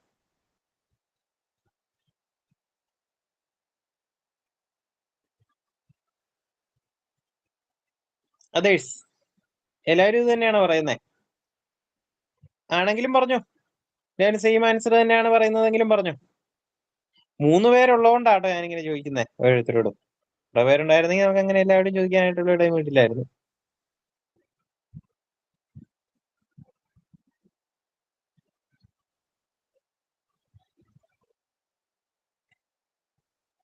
ഓക്കെ, ആൻസർ നോക്കാം. ആൻസർ സി ആണ് കേട്ടോ. ഇപ്പൊ പറഞ്ഞ ജുമാന പറഞ്ഞ ആൻസർ ആണ് ഇവിടെ കറക്റ്റ് ആയിട്ടുള്ളത്. Very good Jumana. അപ്പൊ ഇങ്ങനെ എല്ലാവരും പഠിക്കണം കേട്ടോ. ജുമാനയൊക്കെ പഠിച്ചു വെച്ചേക്കുന്ന പോലെ എല്ലാവരും കോൺസെപ്റ്റ് ഒക്കെ നന്നായിട്ട് പഠിച്ചു വെക്കുക. ഹൈപ്പോത്തിക്കേഷൻ എന്ന് പറയുന്നത് അവിടെ മൂവബിൾ പ്രോപ്പർട്ടിயின் മേലുള്ളതായിരിക്കും. മോർഗേജ് എന്ന് പറയുമ്പോഴത്തേക്കും എന്താണ്? ഇമ്മൂവബിൾ പ്രോപ്പർട്ടിയുടെ മേലുള്ളതായിരിക്കും. അപ്പം എന്താണ് ഇവിടെ സെക്യൂരിറ്റി ആയിട്ട് വെക്കുക അല്ലെങ്കിൽ ഈട് വെക്കുക എന്നുള്ള കാര്യങ്ങളെ വരുന്നുള്ളൂ. അപ്പൊ ഹൈപ്പോത്തിക്കേഷൻ എന്ന് പറയുമ്പോഴത്തേക്കും എന്താണ്? ഒരു മൂവബിൾ പ്രോപ്പർട്ടി. ഉദാഹരണം ഗോൾഡൊക്കെ പണയം വെക്കുന്നതും അല്ലെങ്കിൽ ഗോൾഡൊക്കെ ഗോൾഡ് ലോൺ ഒക്കെ അങ്ങനെയൊക്കെയുള്ള കാര്യങ്ങളൊക്കെ ചെയ്യുന്നതൊക്കെ അതൊക്കെയാണ് ഒരു ഹൈപ്പോത്തിക്കേഷന്റെ എക്സാമ്പിളിന്റെ അകത്ത് വരിക. അതുപോലെ തന്നെ മോർഗേജ് എന്ന് പറയുമ്പോഴത്തേക്കും എന്താണ്? ഇപ്പം വീട് പറമ്പ് അങ്ങനെയുള്ള ഇമ്മൂവബിൾ ആയിട്ടുള്ള പ്രോപ്പർട്ടീസ് അല്ലെങ്കിൽ ഇമ്മൂവബിൾ ആയിട്ടുള്ള ഗുഡ്സ് കാര്യങ്ങൾ കാണുമല്ലോ. അപ്പൊ അതിന്മേലൊക്കെ നമ്മൾ ലോൺ എടുക്കുന്നതിനെയാണ് നമ്മളിവിടെ മോർഗേജ് എന്ന് വിളിക്കുക. അപ്പൊ ഇതെല്ലാം എന്തിന്റെ കീഴിൽ വരുന്നതാണ്? Contract of പ്ലഡ്സ്. ഓക്കെ, പ്ലഡ്ജ് എന്ന് പറയുന്ന ഒരു കോൺട്രാക്ട് അതിന്റെ കീഴിൽ വരുന്ന രണ്ട് കാര്യങ്ങളാണ് ഹൈപ്പോത്തിക്കേഷനും അതുപോലെ തന്നെ മോർഗേജും. രണ്ട് ഇമ്പോർട്ടന്റ് ആയിട്ടുള്ള ഒരു കോൺസെപ്റ്റ് തന്നെയാണ്. മിക്ക എക്സാമുകൾക്ക് ഇതിനെ പറ്റിയൊക്കെയുള്ള ഒരു ക്വസ്റ്റ്യൻ ചിലപ്പോൾ ചോദിക്കാൻ ചോദിക്കാറുണ്ട്. അപ്പൊ അതുകൊണ്ട് തന്നെ നിങ്ങൾ രണ്ടും ഹൈപ്പോത്തിക്കേഷൻ ആയിക്കോട്ടെ അല്ലെങ്കിൽ മോർഗേജ് ആയിക്കോട്ടെ, നിങ്ങൾ ഈ ഒരു കോൺസെപ്റ്റ് മാത്രം മനസ്സിലാക്കിയാൽ മതി. ഇതിനകത്ത് ഇനിയിപ്പോ വലിയ വലിയ കാര്യങ്ങളൊന്നും പിന്നീടുള്ള കാര്യങ്ങൾ എന്താണ് ഇതിന്റെ അകത്തുനിന്ന് വരുന്നത് എന്നൊക്കെയുള്ള കാര്യങ്ങളൊന്നും നിങ്ങൾ പഠിച്ചു വെക്കേണ്ടതായിട്ടില്ല. എന്താണ് പറഞ്ഞോ? ഓക്കെ, മൈക്ക് ഓഫ് ആക്കണേ. നമ്മൾ ചോദിക്കുമ്പോൾ മാത്രം മൈക്ക് ഓൺ ആക്കിയാൽ മതി, അല്ലെങ്കിൽ അത് ചിലപ്പോൾ ഡിസ്റ്റർബൻസ് ആവും. അപ്പൊ അതുകൊണ്ട് അത് ശ്രദ്ധിക്കുക കേട്ടോ. അപ്പൊ അതാണ് ഹൈപ്പോത്തിക്കേഷൻ അതുപോലെ തന്നെ മോർഗേജ്. രണ്ടും കോൺട്രാക്ട് ഓഫ് പ്ലഡ്ജിന്റെ അകത്ത് വരുന്ന രണ്ട് കാര്യങ്ങളാണ്. അപ്പൊ അതിന്റെ അകത്ത് ഹൈപ്പോത്തിക്കേഷൻ മൂവബിൾ പ്രോപ്പർട്ടിക്കും അതുപോലെ തന്നെ മോർഗേജ് മൂവബിൾ പ്രോപ്പർട്ടിക്കും ആയിരിക്കും ഉണ്ടായിരിക്കുക. ക്ലിയർ ആയെന്ന് കരുതുന്നു. അടുത്ത ക്വസ്റ്റ്യനിലേക്ക് നമുക്ക് പോകാം.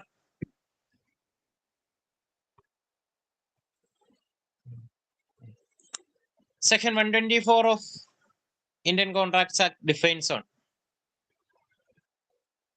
ഇന്ത്യൻ കോൺട്രാക്ട്സ് ആക്ടിന്റെ സെക്ഷൻ 124 എന്താണ് നമ്മൾ കാണുക? Quasi contract, contract of pledge, contract of bailment, contract of indemnity. Contract of indemnity. ആരാണ് പറഞ്ഞത്? ലുബിന. ലുബിന പറയുന്നു. എല്ലാം ലുബിനയാണ് പറയുന്നത്. ലുബിന പറയുന്നു കോൺട്രാക്ട് ഓഫ് ഇൻഡെമിനിറ്റി ആണെന്ന്. ബാക്കിയുള്ളവരോ? നിങ്ങളിപ്പം പുതിയ അല്ലെങ്കിൽ ഫസ്റ്റ് ഇയർ ഇപ്പൊ പഠിക്കുന്ന കുട്ടികൾക്കൊക്കെ ആണെങ്കിൽ അധികം നിങ്ങൾ കഴിഞ്ഞ വർഷമൊക്കെ ആയിട്ട് പഠിച്ച ഏരിയ ആയിരിക്കുമല്ലോ ഇത്. ആവണമെന്നില്ല, ചിലതൊക്കെ സെക്കൻഡ് സെമ്മിൽ, ഡിഗ്രിയുടെ ഒക്കെ സെക്കൻഡ് സെമ്മിലൊക്കെ, MG-ലൊക്കെ ഇത് സെക്കൻഡ് സെമ്മിലാണ് വരുന്നത്. എല്ലാവരും എന്താണ് കോൺട്രാക്ട് ഓഫ് ഇൻഡെമിനിറ്റി തന്നെയാണ് പറയുന്നത്? കോൺട്രാക്ട് ഓഫ് ഇൻഡെമിനിറ്റി തന്നെ ആയിരിക്കും ആൻസർ ആയിട്ട് വരിക.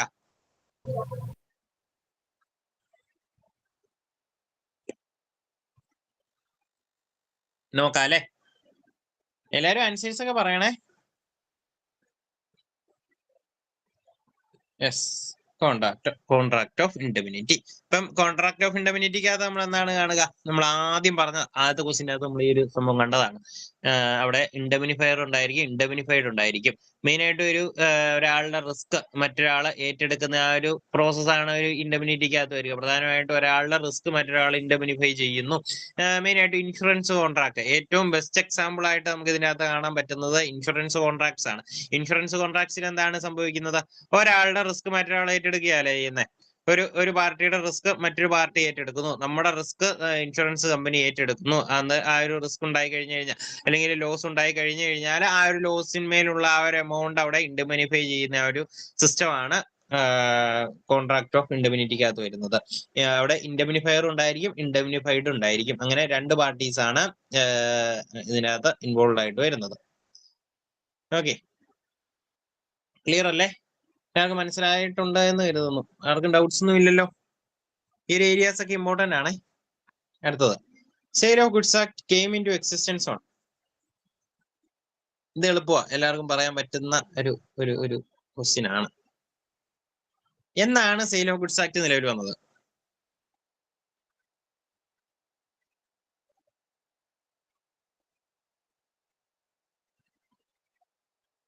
എന്നാണ് നിലവിൽ വന്നത്?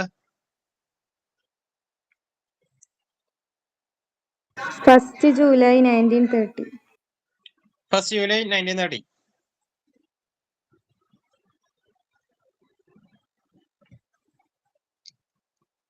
എല്ലാവരും സെയിം ആൻസർ തന്നെയാണ് പറയുന്നത്. പെട്ടെന്ന് ഇപ്പൊ ആരാ പറഞ്ഞേ? ആൻസർ ആരാ പറഞ്ഞേ? ജുമാന. ജുമാന അല്ലാതെ എല്ലാവരും പറയുക കേട്ടോ. ലുബിനയും പറഞ്ഞായിരുന്നു ആൻസർ മുമ്പേ. വേറൊരു കുട്ടി കൂടി ഉണ്ടായിരുന്നല്ലോ, 3 പേര് ഉണ്ടായിരുന്നു. ഹർഷ അല്ലെ? ഹർഷയും പറയുക. എല്ലാവരും ആൻസർ പറയുക. ഇതൊരു ജനറൽ അല്ല, ഇതൊരു സ്പെസിഫിക് ആയിട്ട് വരുന്ന ഒരു ക്വസ്റ്റ്യൻ ആണിത്. ഇത് വളരെ ഇമ്പോർട്ടന്റ് ആയിട്ടുള്ള ഒരു ക്വസ്റ്റ്യൻ ആണെന്ന് നമുക്ക് പറയാൻ പറ്റില്ല. ചിലപ്പോ ഇതൊക്കെ എന്താണ് ഓരോ ആക്ടുകളുടെ പേര് തന്നിട്ട് അത് എന്നാണ് നിലവിൽ വന്നത് മാച്ച് ചെയ്യാനൊക്കെ ആയിരിക്കും. ഇപ്പൊ ഒരു GST ആക്ട് എന്നാണ് GST എന്നാണ് നിലവിൽ വന്നത് 1 ജൂലൈ 2017. അപ്പൊ ആ രീതിയിലുള്ള ക്വസ്റ്റ്യൻസ് ഒക്കെ ചോദിക്കും. അപ്പൊ വന്നിട്ട് ഓരോന്ന് നമ്മൾ കൃത്യമായിട്ട് മാച്ച് ചെയ്യുകയോ അല്ലെങ്കിൽ ഇതിനകത്ത് ഏതൊക്കെയാണ് കറക്റ്റ് ആയിട്ട് മാച്ച് ചെയ്തിട്ടുള്ളത് എന്നിങ്ങനെയുള്ള രീതിയിലുള്ള ക്വസ്റ്റ്യൻസ് ഒക്കെ ചിലപ്പോൾ ചോദിക്കും. ആ രീതി വേണം നിങ്ങൾ പഠിച്ചു വെക്കാനായിട്ട്. ഇത് കറക്റ്റ് ആണ്. 1 ജൂലൈ 1930 തന്നെയാണ്. 1930 ജൂലൈ 1 തീയതിയാണ് സെയിൽ ഓഫ് ഗുഡ്സ് ആക്ട്. അതായത് നമ്മുടെ സ്വാതന്ത്ര്യം കിട്ടുന്നതിന് മുമ്പൊക്കെ തന്നെ, അല്ലെങ്കിൽ ഇന്ത്യക്ക് സ്വാതന്ത്ര്യം കിട്ടുന്നതിനൊക്കെ മുമ്പായിട്ട് തന്നെ നിലവിൽ വന്ന ഒരു ആക്ട് ആണ് സെയിൽ ഓഫ് ഗുഡ്സ് ആക്ട്. അപ്പൊ അതിന്റെ ആ ഒരു ഡേറ്റ് നിങ്ങൾ പഠിച്ചു വെക്കുക. ഇത്രയും കാര്യങ്ങളേ ഉള്ളൂ. ഓരോ ഇമ്പോർട്ടന്റ് ആയിട്ടുള്ള ആക്ടുകൾ നമ്മൾ അതിന്റെ അകത്ത് പറഞ്ഞിരിക്കുന്ന ലീഗൽ ആസ്പെക്ട് ഓഫ് ബിസിനസിന്റെ അകത്ത് പറയുന്ന ആക്ടുകളെല്ലാം നിലവിൽ വന്ന ഡേറ്റ് അത് നിങ്ങളൊന്ന് പഠിച്ചു വെക്കണം കേട്ടോ. എവിടെയെങ്കിലും എഴുതി വെച്ചിട്ടായിട്ട് പഠിക്കുകയാണെങ്കിൽ അത് നല്ലതായിരിക്കും. ഓരോ ആക്ട് നിലവിൽ വന്ന ഡേറ്റുകൾ. ഓക്കെ, ക്ലിയർ ആയെന്ന് കരുതുന്നു. എടുത്ത് നോക്കിയോ. Which one among the following is not a privilege or right of a holder in due course under Negotiable Instrument Act? ഇപ്പം നെഗോഷ്യബിൾ ഇൻസ്ട്രുമെന്റ് ആക്ടിന്റെ അകത്ത് not a privilege or right, ഒരു പ്രിവിലേജ് അല്ലെങ്കിൽ right holder in due കോഴ്സിന്റെ privilege or right ആയിട്ട് നമുക്ക് consider ചെയ്യാനായിട്ട് പറ്റത്തില്ലാത്ത കാര്യം എന്താണ് എന്നുള്ളതാണ് question. Estoppel against denying signature or capacity of prior party. Estoppel against denying original validity of the instrument. Estoppel against denying capacity of the payee to endorse. Estoppel against denying the genuineness or validity of payee's endorsement.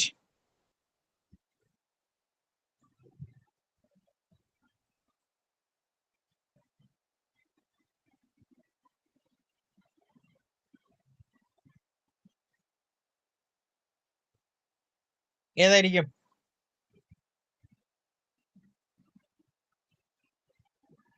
ഇത് negotiable instrument ആക്ടിന്റെ അത് വരുന്നത് കേട്ടോ. ഇത് right അല്ല, right അല്ലാത്ത ഒരു ഇതാണ്.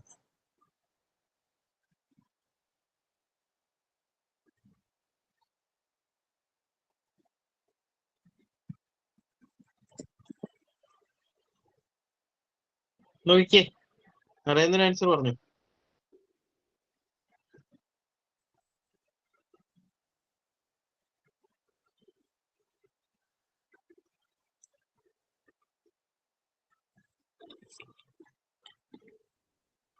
പറഞ്ഞോ, പെട്ടെന്ന് പറഞ്ഞോ. ഏതെങ്കിലും ആൻസർ പറഞ്ഞോ.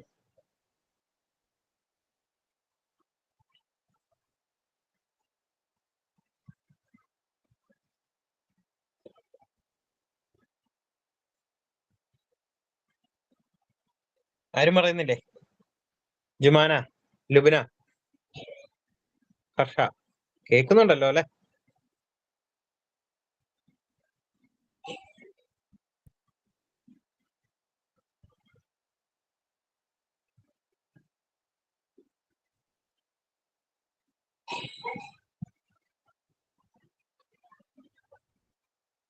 ഓക്കെ, ആൻസർ എന്തായാലും നോക്കാം. ആൻസർ ഡി ആണ്. Estoppel against denying the genuineness or validity of payee's endorsement. അതായത് ഇതിൻ്റെ അകത്തൊരു ജെനുവിൻനെസ് ഡിനൈ ചെയ്യാനായിട്ട് പാടില്ല, അല്ലെങ്കിൽ എന്താണ് pays validity of pays endorsement. അപ്പൊ ഇതായത് ചിലപ്പോൾ എൻഡോഴ്സ് ചെയ്തിട്ടുള്ള ഒരു കാര്യമായിരിക്കാം, അല്ലെങ്കിൽ ഒരാളിൽ നിന്ന് മറ്റൊരാളിലേക്ക് ട്രാൻസ്ഫർ ചെയ്യപ്പെട്ടിട്ടുള്ള കാര്യമായിരിക്കാം. ഒരു നെഗോഷ്യബിൾ ഇൻസ്ട്രുമെന്റ്സ് ആയിരിക്കാം. നെഗോഷ്യബിൾ ഇൻസ്ട്രുമെന്റ് എന്ന് പറയുമ്പോൾ എന്താണ്? അതൊരു ചെക്ക്, നമുക്കൊരു ചെക്കിന്റെ ഒരു എക്സാമ്പിൾ എടുക്കാം. ചെക്കൊക്കെ ഒരു നെഗോഷ്യബിൾ ഇൻസ്ട്രുമെന്റ് ആയിട്ട് നമുക്ക് കാണാനായിട്ട് സാധിക്കുന്ന ഒരു ഇൻസ്ട്രുമെന്റ് ആണ്. അപ്പൊ അങ്ങനെയുള്ള കാര്യത്തിനകത്ത് നമുക്ക് ഇതിന്റെ അകത്ത് ഹോൾഡറിന്റെ ഇപ്പൊ ആരാണോ ഇപ്പൊ ഹോൾഡ് ചെയ്യുന്ന ഒരാള്, ഇപ്പം അദ്ദേഹത്തിന് ഈ താഴെ പറയുന്ന ആ ഒരു റൈറ്റ് അല്ലെങ്കിൽ ആ ഒരു പ്രിവിലേജ് അദ്ദേഹത്തിന് ഉണ്ടായിരിക്കില്ല. അതായത് ഡിനൈങ് ദ ജെനുവിൻനെസ്, അതായത് നമുക്ക് അതിന്റെ അകത്ത് ആ ഒരു ഇൻസ്ട്രുമെന്റിന്റെ ജെനുവിൻനെസ് നമുക്ക് അവിടെ ഡിനൈ ചെയ്യാനായിട്ട് പാടുള്ളതല്ല. അല്ലെങ്കിൽ അത് കൃത്യമായിട്ട് തന്നെ അതിന്റെ അകത്ത് എന്തെങ്കിലും ഡൗട്ട്സ് കാര്യങ്ങളോ ഉണ്ടെങ്കിൽ അതിന്റെ അല്ലെങ്കിൽ ആ ഒരു ജെനുവിൻനെസ് നമുക്ക് അവിടെ ചോദ്യം ചെയ്യപ്പെടാനായിട്ട് സാധിക്കുന്നതല്ല. അതുപോലെ തന്നെ വാലിഡിറ്റി, ആ ഒരു ഇൻസ്ട്രുമെന്റിന്റെ വാലിഡിറ്റി, ഈ ഒരു കാര്യത്തിന്മേല് നമുക്ക് ഒരു തരത്തിലുള്ള ഒരു റൈറ്റ് മാർക്ക് ലഭിക്കുന്നില്ല, ഹോൾഡറിന് ലഭിക്കുന്നില്ല. ആ ഒരു ഹോൾഡർ കൊണ്ടുവന്നിരിക്കുന്ന ആ ഒരു കാര്യം അത് പ്രോപ്പർ ആയിട്ടുള്ളതായിരിക്കണം, അല്ലെങ്കിൽ ആ ഒരു പ്രോപ്പർ ഫോർമാറ്റിലുള്ളതായിരിക്കണം, അല്ലെങ്കിൽ അതിന്റെ ആ ഒരു ഹോൾഡർ ആരാണോ ആ ഒരു നെഗോഷ്യബിൾ ഇൻസ്ട്രുമെന്റ് ഹോൾഡ് ചെയ്യുന്നത് അദ്ദേഹത്തിന് ഒരു തരത്തിലുള്ള estoppel against denying the genuineness, അദ്ദേഹത്തിന് അതിന്റെ ആ ഒരു ജെനുവിനെസ് ഡിനൈ ചെയ്യാനായിട്ട് പാടുള്ളതല്ല. ജെനുവിനെസ് എന്ന് പറഞ്ഞു കഴിഞ്ഞാൽ എന്താണ്, ആ ഒരു പ്രോപ്പർ ആയിട്ട് വരുന്ന ആ ഒരു ഇൻസ്ട്രുമെന്റിന്റെ വാലിഡിറ്റി അല്ലെങ്കിൽ അതിന്റെ ആ ഒരു ലീഗാലിറ്റി, ആ ഒരു ലീഗാലിറ്റി നഷ്ടപ്പെടാതെ തന്നെ ഇരിക്കേണ്ടതായിട്ടുണ്ട്. ഓക്കെ, അപ്പൊ അത്തരത്തിലുള്ള റൈറ്റ് ഇദ്ദേഹത്തിന് ലഭിക്കുന്നതല്ല, അതിന്റെ ഒരു പ്രിവിലേജ് അല്ല ആ ഒരു ഹോൾഡറിൻ ഡ്യൂ കോഴ്സിന് ലഭിക്കുന്ന ഒരു പ്രിവിലേജ് ആയിട്ട് നമുക്ക് അതിനെ കൺസിഡർ ചെയ്യാനായിട്ട് സാധിക്കുന്നതല്ല. അത്തരത്തിലുള്ള ഒരു ജെനുവിനെസ് ഒരിക്കലും ചോദിച്ചു ചെയ്യപ്പെടാൻ ആയിട്ട് പാടുള്ളതല്ല, അല്ലെങ്കിൽ അതിന്റെ ഒരു ലീഗാലിറ്റി അവിടെ ഉറപ്പുവരുത്തേണ്ടതായിട്ടുള്ള കാര്യം തന്നെയാണ്. അത്രത്തോളം ഇമ്പോർട്ടന്റ് ആണ്, അല്ലെങ്കിൽ അത്രത്തോളം ഒരു ലീഗൽ ആയിട്ടുള്ള രീതിയിൽ തന്നെ പോകേണ്ട ഒരു കാര്യമാണ് ആ ഒരു നെഗോഷ്യബിൾ ഇൻസ്ട്രുമെന്റ്. നെഗോഷ്യബിൾ ഇൻസ്ട്രുമെന്റ് എന്ന് പറയുമ്പോൾ എന്താണ്, ഇത്തരത്തിലുള്ള ചെക്ക്, അങ്ങനെയുള്ള ബിൽ ഓഫ് എക്സ്ചേഞ്ച്, ഇതെല്ലാം നെഗോഷ്യബിൾ ഇൻസ്ട്രുമെന്റ് ആക്ടിന്റെ അകത്ത് വരുന്ന കാര്യങ്ങളാണ്. അതായത് നമുക്ക് ഒരാളിൽ നിന്ന് മറ്റൊരാളിലേക്ക് കൈമാറ്റം ചെയ്യപ്പെടാനായിട്ട് സാധിക്കുന്ന രീതിയിലുള്ള ഇൻസ്ട്രുമെന്റ് ആണ്. നമുക്കതിനെ ക്യാഷ് ആയിട്ട് കൺവേർട്ട് ചെയ്യാം, അതനുസരിച്ചുള്ള ലിക്വിഡിറ്റി പ്രൊവൈഡ് ചെയ്യുന്ന തരത്തിലുള്ള ഇൻസ്ട്രുമെന്റുകളെയാണ് നമ്മളിവിടെ നെഗോഷ്യബിൾ ഇൻസ്ട്രുമെന്റ് ആയിട്ട് നമ്മളിവിടെ കൺസിഡർ ചെയ്യുക കേട്ടോ. നമ്മൾ അതിനകത്ത് ക്ലാസ്സിനകത്ത് പറഞ്ഞിട്ടുണ്ട്, പക്ഷെ ഇത്രയും ഈ ഒരു രീതിയിലുള്ള ഒരു ഡീറ്റെയിൽഡ് ആയിട്ടുള്ള ഒരു നോട്ട് ഞാൻ ഉണ്ട് എന്ന് തോന്നുന്നില്ല. പക്ഷെ നിങ്ങൾ ഇങ്ങനെയുള്ള ക്വസ്റ്റ്യൻസ് നിങ്ങൾ ഇതിനകത്ത് നോക്കി വെക്കണം. അതിൻ്റെ അത് ക്ലാസ്സിൻ്റെ അകത്ത് ഞാനിത് ഇൻക്ലൂഡ് ചെയ്തിട്ടുണ്ടോ എന്നറിയില്ല. ഇത് ഇമ്പോർട്ടന്റ് ആയിട്ട് നിങ്ങൾ പഠിച്ചു വെക്കേണ്ട ഒരു ഏരിയ തന്നെയാണ്. ഇത് ക്ലിയർ ആയെന്ന് കരുതുന്നു. നമുക്ക് അടുത്ത ക്വസ്റ്റ്യൻ നോക്കാം.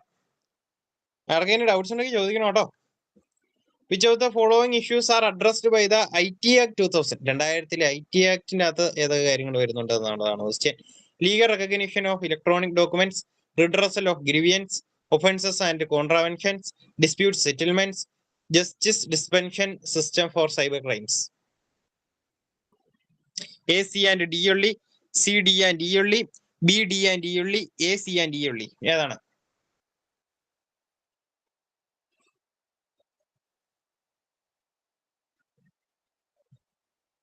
IT ആക്ടിന്റെ അകത്ത് വരുന്ന കാര്യങ്ങൾ ഏതൊക്കെയാണോ എന്നുള്ളതാണ്, അല്ലെങ്കിൽ IT ആക്ട് പ്രകാരം ഏതൊക്കെ കാര്യങ്ങൾ അഡ്രസ് ചെയ്യപ്പെടുന്നു എന്നുള്ളതാണ് ക്വസ്റ്റ്യൻ.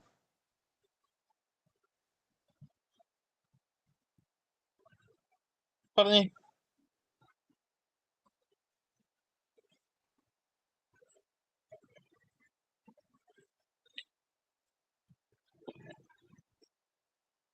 പറഞ്ഞോ.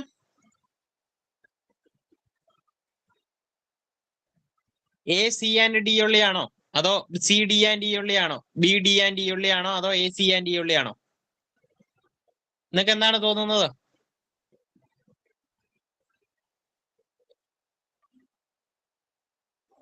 IT ആക്ട് നിങ്ങൾ പഠിച്ചു നോക്കേണ്ടത് കേട്ടോ. പേപ്പർ 1ന്റെ അകത്ത് ഇമ്പോർട്ടന്റ് ആയിട്ട് വരുന്ന കാര്യം തന്നെയാണ് ഇത്. പേപ്പർ 1ലും 2ലും ഇമ്പോർട്ടന്റ് ആയിട്ട് വരുന്ന കാര്യം IT ആക്ട്. ICT എന്ന് പറയുന്ന ഒരു ടോപ്പിക് നമ്മൾ പേപ്പർ 1ന്റെ അകത്ത് കാണുന്നുണ്ട്. നോക്കിയേ.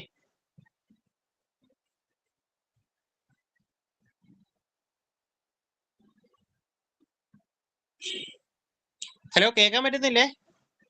കഴിഞ്ഞ ക്വസ്റ്റിനകത്ത് നിങ്ങൾ ആരും ആൻസർ പറഞ്ഞില്ലല്ലോ. ഓപ്ഷൻ ഡി ആണോ? A, C and E ഉള്ളി. A, C and E ഉള്ളി. ആരാ ആൻസർ പറഞ്ഞ ഇപ്പം? ലുബ്ന. ലുബിന. നോക്കാം, എന്തായാലും ഇത്രയും സമയം മതി. ആൻസർ ഡി കറക്റ്റ് ആണല്ലോ. ലുബിന നന്നായിട്ട് പഠിച്ചിട്ടുണ്ട് എന്ന് കരുതുന്നു. A, C and E ഉള്ളി. അതായത് എന്തൊക്കെ കാര്യങ്ങളാണ് IT ആക്ടിന്റെ അകത്ത് വരിക? Legal recognition of electronic documents. അപ്പം ഇലക്ട്രോണിക് ഡോക്യുമെന്റ്സിന്റെ ലീഗാലിറ്റി ഉറപ്പുവരുത്തുക, അത് പ്രോപ്പർ ആയിട്ടുള്ള രീതിയിൽ തന്നെയാണ്, അത് ലീഗലാണ് എന്നുള്ള കാര്യം ഉറപ്പുവരുത്തുക. അതുപോലെ തന്നെ സി, ഒഫൻസസ് ആൻഡ് കോൺട്രാവെൻഷൻസ്. അപ്പൊ ഒരുപാട് ഒഫൻസസ് കാര്യങ്ങൾ, സൈബർ ക്രൈംസ് കാര്യങ്ങൾ, ഒഫൻസ് കാര്യങ്ങളെല്ലാം വരുന്നുണ്ട്. അതിന്റെ കാര്യങ്ങൾ, അത് ഏത് രീതിയിലുള്ള ഒഫൻസസ് ആണ്, അത് അതിന്റെ ശിക്ഷാ നടപടികൾ എങ്ങനെയായിരിക്കണം, അങ്ങനെയുള്ള കാര്യങ്ങളൊക്കെ വരുന്നു. അതുപോലെ തന്നെ justice dispensation system for cyber crimes. അപ്പം സൈബർ ക്രൈംസിന് എതിരായിട്ട്, അല്ലെങ്കിൽ സൈബർ ക്രൈംസ് ചെയ്യുന്ന ആളുകൾക്ക് അല്ലെങ്കിൽ അതിന് ഇരയാക്കപ്പെടുന്ന ആളുകൾക്ക് ഏതൊക്കെ രീതിയിലാണ് നീതി നടപ്പാക്കേണ്ടത് എന്നിങ്ങനെയുള്ള കാര്യങ്ങളൊക്കെയാണ് പ്രധാനമായിട്ടും ഇൻഫർമേഷൻ ടെക്നോളജി ആക്ട് 2000 അകത്ത് നമ്മൾ കാണുക. റിഡ്രസൽ ഓഫ് ഗ്രീവിയൻസസ്, അതുപോലെ തന്നെ ഡിസ്പ്യൂട്ട് സെറ്റിൽമെന്റ്സ്. ഇത് രണ്ടും ഒരു സെറ്റിൽമെന്റുമായിട്ട് വരുന്ന മെക്കാനിസം ആണ്. സെറ്റിൽമെന്റ് മെക്കാനിസം നമ്മൾ ഇതിനകത്ത് വരുന്നതായിരിക്കില്ല. ഓക്കെ, അതായത് ഇതിനകത്ത് ആളുകളുടെ കംപ്ലൈൻസ്, അതുപോലെ തന്നെ ഡിസ്പ്യൂട്ടുകൾ, അതിനെ ഹാൻഡിൽ ചെയ്യുക എന്നിങ്ങനെയുള്ള കാര്യങ്ങൾ നമ്മൾ ഇതിനകത്ത് മെയിൻ ആയിട്ടും കാണുന്നില്ല. ഇതിനകത്ത് മെയിൻ ആയിട്ട് ഒരു ക്രൈം റിലേറ്റഡ് ആയിട്ടുള്ള കാര്യങ്ങളാണ് ഏറ്റവും മെയിൻ ആയിട്ടും. അതായത് ഏത് രീതിയിലായിരിക്കണം ഇത്തരത്തിലുള്ള ഇൻഫർമേഷൻ ടെക്നോളജി യൂസ് ചെയ്യേണ്ടത്, ICTയുടെ യൂസസ് ഏത് രീതിയിലായിരിക്കണം, സൈബർ ക്രൈംസ് നമുക്ക് എങ്ങനെ തടയാം, സൈബർ ക്രൈംസ് ചെയ്യുന്ന ആളുകൾക്ക് വരുന്ന ശിക്ഷാ നടപടികൾ എങ്ങനെയാണ്, ഏതൊക്കെ കുറ്റകൃത്യങ്ങളാണ് ഇതിനകത്ത് വരുന്നത് എന്നിങ്ങനെയുള്ള കാര്യങ്ങളൊക്കെയാണ് നമ്മൾ മെയിൻ ആയിട്ടും ഇതിൻ്റെ അകത്ത് ഇൻഫർമേഷൻ ടെക്നോളജി ആക്ട് വഴി നമ്മൾ പ്രധാനമായിട്ടും ഡിസ്കസ് ചെയ്യുക, കാണുക. ഓക്കെ, ക്ലിയർ ആയെന്ന് കരുതുന്നു. Who are not eligible to get information under RTI Act from the following. താഴെ പറയുന്നവയിൽ ആർക്കൊക്കെയാണ് ഈ RTI ആക്ടിന്റെ ഇൻഫർമേഷൻസ് ലഭിക്കത്തില്ലാത്തത്? Corporations, associations, companies, citizens, legal entities. ABDE only, ABCE only, C and D only, ADE only.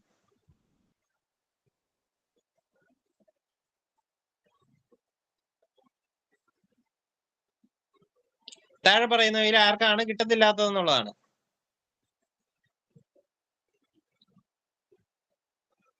അതായത് RTI file ചെയ്താൽ information ലഭിക്കത്തില്ലാത്തത് ആർക്കാണ്, അതായത് RTI ഫയൽ ചെയ്യാനായിട്ട് പറ്റത്തില്ലാത്ത ആളുകൾ ആരൊക്കെയാണ് എന്നുള്ളതാണ് ക്വസ്റ്റ്യൻ. പറഞ്ഞോ, പെട്ടെന്ന് പറഞ്ഞോ.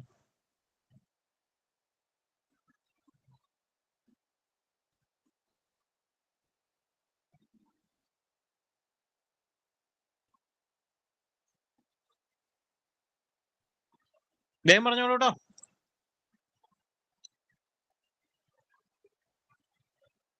ഏതാണ്?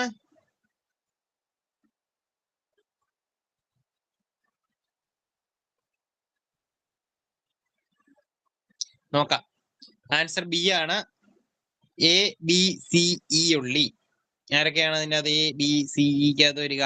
Corporations, associations, companies, legal entities. ഇവർക്കൊന്നും ഇതിൻ്റെ അകത്ത് പറ്റില്ല. സിറ്റിസൺസിന് മാത്രം, സിറ്റിസൺഷിപ്പ് ഉള്ള ആളുകൾക്ക് മാത്രം, അല്ലെങ്കിൽ സിറ്റിസൺസ് ആളുകൾക്ക് മാത്രമായിരിക്കും ഇതിനകത്ത് RTI ആക്ട് പ്രകാരം ഇൻഫർമേഷൻസ് ലഭിക്കുക. അല്ലാതെ ആളുകൾക്ക്, ഒരു ലീഗൽ പേഴ്സൺ അല്ലെങ്കിൽ ലീഗൽ സിറ്റിസൺസിന് മാത്രമായിരിക്കും എന്താണ് RTI ഫയൽ ചെയ്യാനായിട്ടുള്ള റൈറ്റ് ഉണ്ടായിരിക്കുക. RTI ആക്ട് ഏത് വർഷമാണ് നിലവിൽ വന്നത്? 2005 സെപ്റ്റംബറിലാണ് കേട്ടോ നിലവിൽ വന്നത്. ഇത് പ്രകാരം RTI ആക്ടിനകത്ത് ഏത് സിറ്റിസൺസിനും അവർക്ക് ആവശ്യമായിട്ടുള്ള പബ്ലിക് അതോറിറ്റീസിൽ നിന്നുള്ള ഏത് തരത്തിലുള്ള ഇൻഫർമേഷൻസും നമുക്ക് ഒരു 30 ഡേയ്സിനുള്ളിൽ ലഭ്യമാക്കുക എന്നുള്ള ഒരു ലക്ഷ്യത്തോടു കൂടിയാണ് ഇത് പ്രവർത്തിക്കുന്നത്. അതിനകത്ത് നമുക്ക് സിറ്റിസൺസിന് മാത്രമായിരിക്കും, എല്ലാ സിറ്റിസൺസിനുമാണ് ഈ ഒരു റൈറ്റ് അവിടെ ഉറപ്പുവരുത്തുക. ഓക്കെ, അപ്പൊ ആ ഒരു കാര്യം ശ്രദ്ധിക്കണം കേട്ടോ, ആ ഒരു കാര്യം പഠിച്ചു വെക്കണം. മനസ്സിലായി എന്ന് കരുതുന്നു. അടുത്ത ദിവസം നോക്കാം. എല്ലാവരും ആൻസർ പറയുക കേട്ടോ. Which section of the Indian Companies Act 2013 among the following provides for the appointment of first auditors by the board of directors within 1 month of registration of the company? ഒരു കമ്പനി സ്റ്റാർട്ട് ചെയ്തതിന് ശേഷം അല്ലെങ്കിൽ company register ചെയ്തതിന് 1 മാസത്തിനുള്ളിൽ തന്നെ first ഓഡിറ്റേഴ്സിനെ appoint ചെയ്യാനായിട്ടുള്ള section ഏതാണ്? Indian companies ആക്ടിൽ ഏത് സെക്ഷൻ പ്രകാരമാണ് അപ്പോയിന്റ്മെന്റ് ഓഫ് ഫസ്റ്റ് ഓഡിറ്റേഴ്സിനെ നമ്മൾ കാണുക? 139 subsection 2, 139 subsection 6, 142 subsection 1, 142 subsection 2. ഏതാണ്?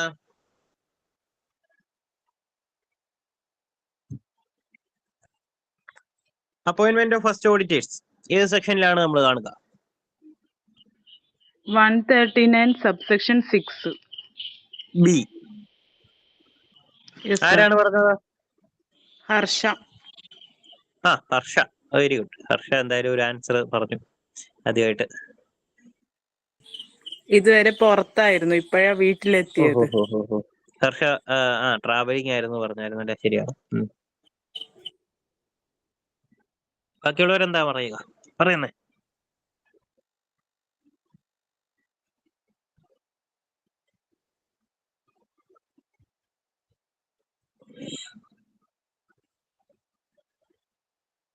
പെട്ടെന്ന് ആൻസർ പറയണേ.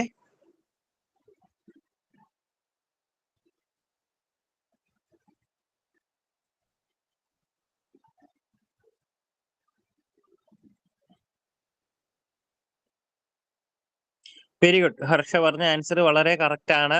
ഓക്കെ, ഇപ്പൊ ഈ രീതിയിൽ ഇപ്പൊ നിങ്ങളൊക്കെ നന്നായിട്ട് പഠിക്കുന്നുണ്ട് എന്നാണ് ഇതിനകത്തോടെയൊക്കെ മനസ്സിലാക്കുന്നത്. എല്ലാവരും നന്നായിട്ടൊക്കെ ആൻസർ പറയുന്നുണ്ട്. ഇപ്പം ഈ രീതിയിൽ അപ്പം അപ്പോയിന്റ്മെന്റ് ഓഫ് ഫസ്റ്റ് ഓഡിറ്റേഴ്സ് ഇപ്പം 139 സബ്സെക്ഷൻ 6 പ്രകാരമാണ് അപ്പോയിന്റ്മെന്റ് ഓഫ് ഫസ്റ്റ് ഓഡിറ്റേഴ്സ് നമ്മൾ കാണുക. ബോർഡ് ഓഫ് ഡയറക്ടേഴ്സ് തന്നെ ആയിരിക്കും അവരെ അപ്പോയിന്റ് ചെയ്യുക. എത്ര മാസത്തിനുള്ളിലാണ്? 1 മാസത്തിനുള്ളിൽ തന്നെ. കമ്പനി രജിസ്റ്റർ ചെയ്തതിന് 1 മാസത്തിനുള്ളിൽ തന്നെ അപ്പോയിന്റ്മെന്റ് ഓഫ് ഫസ്റ്റ് ഡയറക്ടേഴ്സ് അവിടെ കംപ്ലീറ്റ് ചെയ്തിരിക്കണം. അപ്പോൾ നമ്മൾ ഇന്ത്യൻ കമ്പനീസ് ആക്ടിന്റെ അകത്തുനിന്ന് വരുന്ന ഒരു ക്വസ്റ്റ്യൻ ആണ്. അത് നിങ്ങൾ പഠിച്ചു നോക്കണം കേട്ടോ. അതിനകത്ത് ഒരുപാട് കാര്യങ്ങളുണ്ട്. ഇതിനകത്ത് ഏറ്റവും ഒരു മെയിൻ ആയിട്ട് വരുന്ന മറ്റൊരു ആക്ട് തന്നെയാണ് ഇന്ത്യൻ കമ്പനീസ് ആക്ട്. ഒരുപാട് കാര്യങ്ങൾ അതിനകത്ത് പഠിച്ചു വെക്കേണ്ടതായിട്ടുണ്ട്.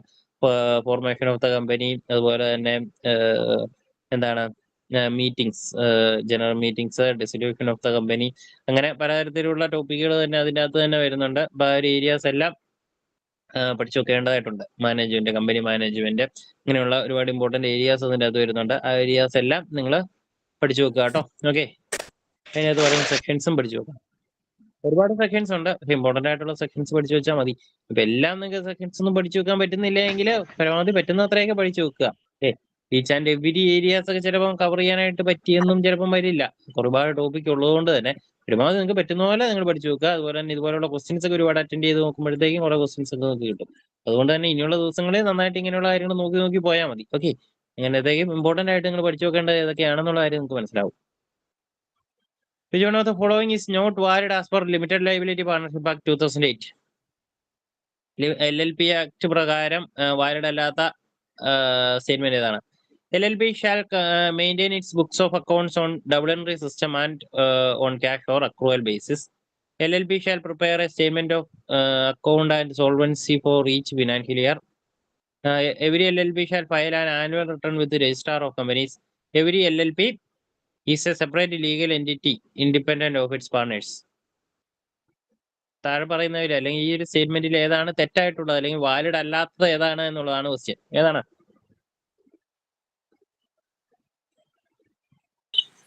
Option D, every LLP is a separate legal entity independent of its partners. ആരാണ് പറഞ്ഞത്? സർ അർഷ. ആൻസർ പറഞ്ഞേ? അർഷ. Okay, very good. അർഷയുടെ രണ്ടാമത്തെ ആൻസറും കറക്റ്റ് ആയിരിക്കുകയാണ്. Every LLP is a separate legal entity independent of its partners. Okay, അങ്ങനെ നമുക്ക് പറയാനായിട്ട് പറ്റില്ല. അവിടെ ഒരാളുടെ ലൈബിലിറ്റി എന്ന് പറയുന്നത് എപ്പോഴും അൺലിമിറ്റഡ് ആയിട്ടുള്ള ഒരു ലൈബിലിറ്റി ഉണ്ടായിരിക്കും. ബാക്കി എല്ലാവരുടെയും ആയിരിക്കും ലിമിറ്റഡ് ആയിട്ടുള്ള ലൈബിലിറ്റി. ഒരു കമ്പനി എന്നുള്ള രീതിയിൽ തന്നെ നമുക്ക് അതിനെ കൺസിഡർ ചെയ്യാനായിട്ട് സാധിക്കുന്നതല്ല. ഓക്കെ, ഒരു കംപ്ലീറ്റ് ആയിട്ട് ഒരു ലീഗൽ എൻറ്റിറ്റി അല്ലെങ്കിൽ ഓണേഴ്സിൽ നിന്ന് വ്യത്യസ്തമായിട്ട് മറ്റൊരു എൻറ്റിറ്റി ആയിട്ട് LLPക്ക് ആക്ട് ചെയ്യാനായിട്ട് സാധിക്കുന്നതല്ല. അവരുടെ ഒരു ലൈബിലിറ്റി, ഒരാളുടെ ലൈബിലിറ്റി അവിടെ അൺലിമിറ്റഡ് ആയിട്ട് തന്നെ നിലനിൽക്കുന്നതായിരിക്കും. അപ്പൊ അങ്ങനെയുള്ള ഒരു കേസ് ഇതിനകത്ത് വരുന്നുള്ളത് കൊണ്ട് തന്നെ എന്താണ്, സെപ്പറേറ്റ് ലീഗൽ എൻറ്റിറ്റി അല്ല. LLPs ഒരിക്കലും separate legal entity independent of it partners എന്ന് നമുക്ക് അവിടെ പറയാനായിട്ട് സാധിക്കില്ല. ഓക്കെ, അടുത്തത്. Which one of the following is not included in the term of work under copyright act 1957? Intellectual property റൈറ്റിന് അകത്തുനിന്ന് വരുന്നതാണ്. കോപ്പിറൈറ്റ് ആക്ട് 1957 അണ്ടറിൽ വരുന്ന അല്ലാത്തതുണ്ട്. Cinematographic film, layout design of integrated circuits, sound recording, dramatic work. ഇത് ഈസിയാ, simple ആയിട്ട് പറയാൻ പറ്റുന്നേ ഉള്ളൂ. ഇത് എല്ലാവർക്കും വേണമെങ്കിൽ പറയാം. എല്ലാരും പറഞ്ഞു. വർക്കായിട്ട് കൺസിഡർ ചെയ്യാൻ പറ്റാത്ത കാര്യം എന്താണ്? Option B, layout design of integrated circuit. Layout design of integrated circuit. ആരാണ് ആൻസർ പറഞ്ഞത്? ഹർഷ. ഹർഷ. വേറെ ആരും പറയുന്നില്ലേ?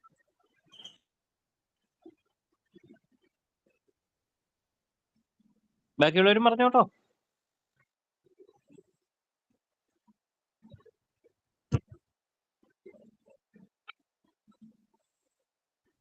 ഓക്കെ, കറക്റ്റ് ആണ്. അത് ഈ സിമ്പിൾ ക്വസ്റ്റ്യൻ ആയിരുന്നല്ലോ. ഇതിനകത്ത് വർക്കായിട്ട് കൺസിഡർ ചെയ്യാൻ പറ്റാത്ത ഒരു കാര്യം എന്താണ്? അതായത് ഒരു ലേ ഔട്ട്, എന്തെങ്കിലും ഒരു വർക്കായിട്ട് കംപ്ലീറ്റ് ചെയ്തെങ്കിൽ മാത്രമേ അതിന് വർക്ക് എന്ന് പറയാനായിട്ട് വരുള്ളൂ. അല്ലാതെ എന്തിനെങ്കിലും പറ്റിയൊരു ലേ ഔട്ട് ഒക്കെ ഉണ്ടാക്കി കൊടുത്തു കഴിഞ്ഞാൽ അല്ലെങ്കിൽ അതിനെ പറ്റി ഒരു മോഡൽ ഒക്കെ ഉണ്ടാക്കുന്നതിന് നമുക്ക് അതിനെ ഒരു വർക്കായിട്ട് കൺസിഡർ ചെയ്യാനായിട്ട് പറ്റില്ല. ആ ഒരു വർക്ക് എപ്പോഴാണോ കംപ്ലീറ്റ് ചെയ്യുന്നത്, ആ ഒരു വർക്ക് എപ്പോഴാണ് കംപ്ലീറ്റ് പ്രോസസ്സും ചെയ്തു വരുന്നത്, അതിനെ മാത്രമേ നമ്മൾ വർക്കായിട്ട് ഇവിടെ കൺസിഡർ ചെയ്യത്തുള്ളൂ. അതായിരിക്കും ഈ ഒരു കോപ്പിറൈറ്റ് ആക്ടിന്റെ അകത്തും വരിക. അല്ലാതെ ഒരാളുടെ ലേ ഔട്ട് അല്ലെങ്കിൽ ഇത്തരത്തിലുള്ള ഒരു ഡിസൈൻ ഇപ്പം കോപ്പീഡ് ആയി എന്ന് പറഞ്ഞു കഴിഞ്ഞാൽ അത് കോപ്പിറൈറ്റിന്റെ അണ്ടറിൽ വരുന്നതല്ല. ഓക്കെ, ഒരിക്കലും ലേ ഔട്ട് നമുക്ക് ഇതിനെ ഒരു കംപ്ലീറ്റ് ആയിട്ട് വർക്കിന്റെ ഒരു കാറ്റഗറിക്കകത്ത് കൊണ്ടുവരാനായിട്ട് സാധിക്കുന്നതല്ല. ഓക്കെ, അപ്പൊ എപ്പോഴും ഒരു വർക്ക് കംപ്ലീറ്റ് ആ ഒരു പ്രോസസ്സ് കംപ്ലീറ്റ് ചെയ്തെങ്കിൽ മാത്രമേ നമ്മൾ അതിനെ വർക്കായിട്ട് കൺസിഡർ ചെയ്യുകയുള്ളൂ. ഇത്രയും കാര്യങ്ങളാണ് നമ്മൾ ഈ ഒരു ക്ലാസ്സിൽ ഡിസ്കസ് ചെയ്യുന്നത്. നിങ്ങൾക്ക് ക്ലിയർ ആയോ? എന്തെങ്കിലും ഡൗട്ട്സ് ഉണ്ടോ?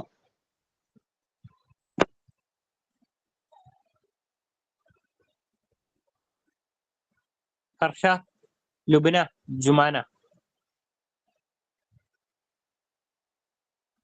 ക്ലിയർ ആണ് സാർ. ലുബിന, ഹർഷ? ക്ലിയർ ആണ് സർ. ലുബിനക്ക് ക്ലിയർ ആണ് സർ. ക്ലിയർ ആണ്. ഓക്കെ. അപ്പം അങ്ങനെയാണെങ്കിൽ നമുക്ക് സ്റ്റോപ്പ് ചെയ്യാം. 3 പേരെ ഉള്ളായിരുന്നു. അപ്പൊ എന്തെങ്കിലും ഡൗട്ട്സ് ഉണ്ടെങ്കിൽ നിങ്ങൾ ഗ്രൂപ്പിലോ അല്ലെങ്കിൽ അല്ലാതെയൊക്കെ ആയിട്ട് ചോദിക്കുക കേട്ടോ. Okay,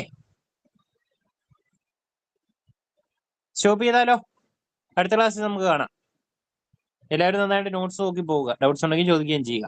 thank you all. Good night. Thank you thank you sir. Thank you. Sir. Thank you.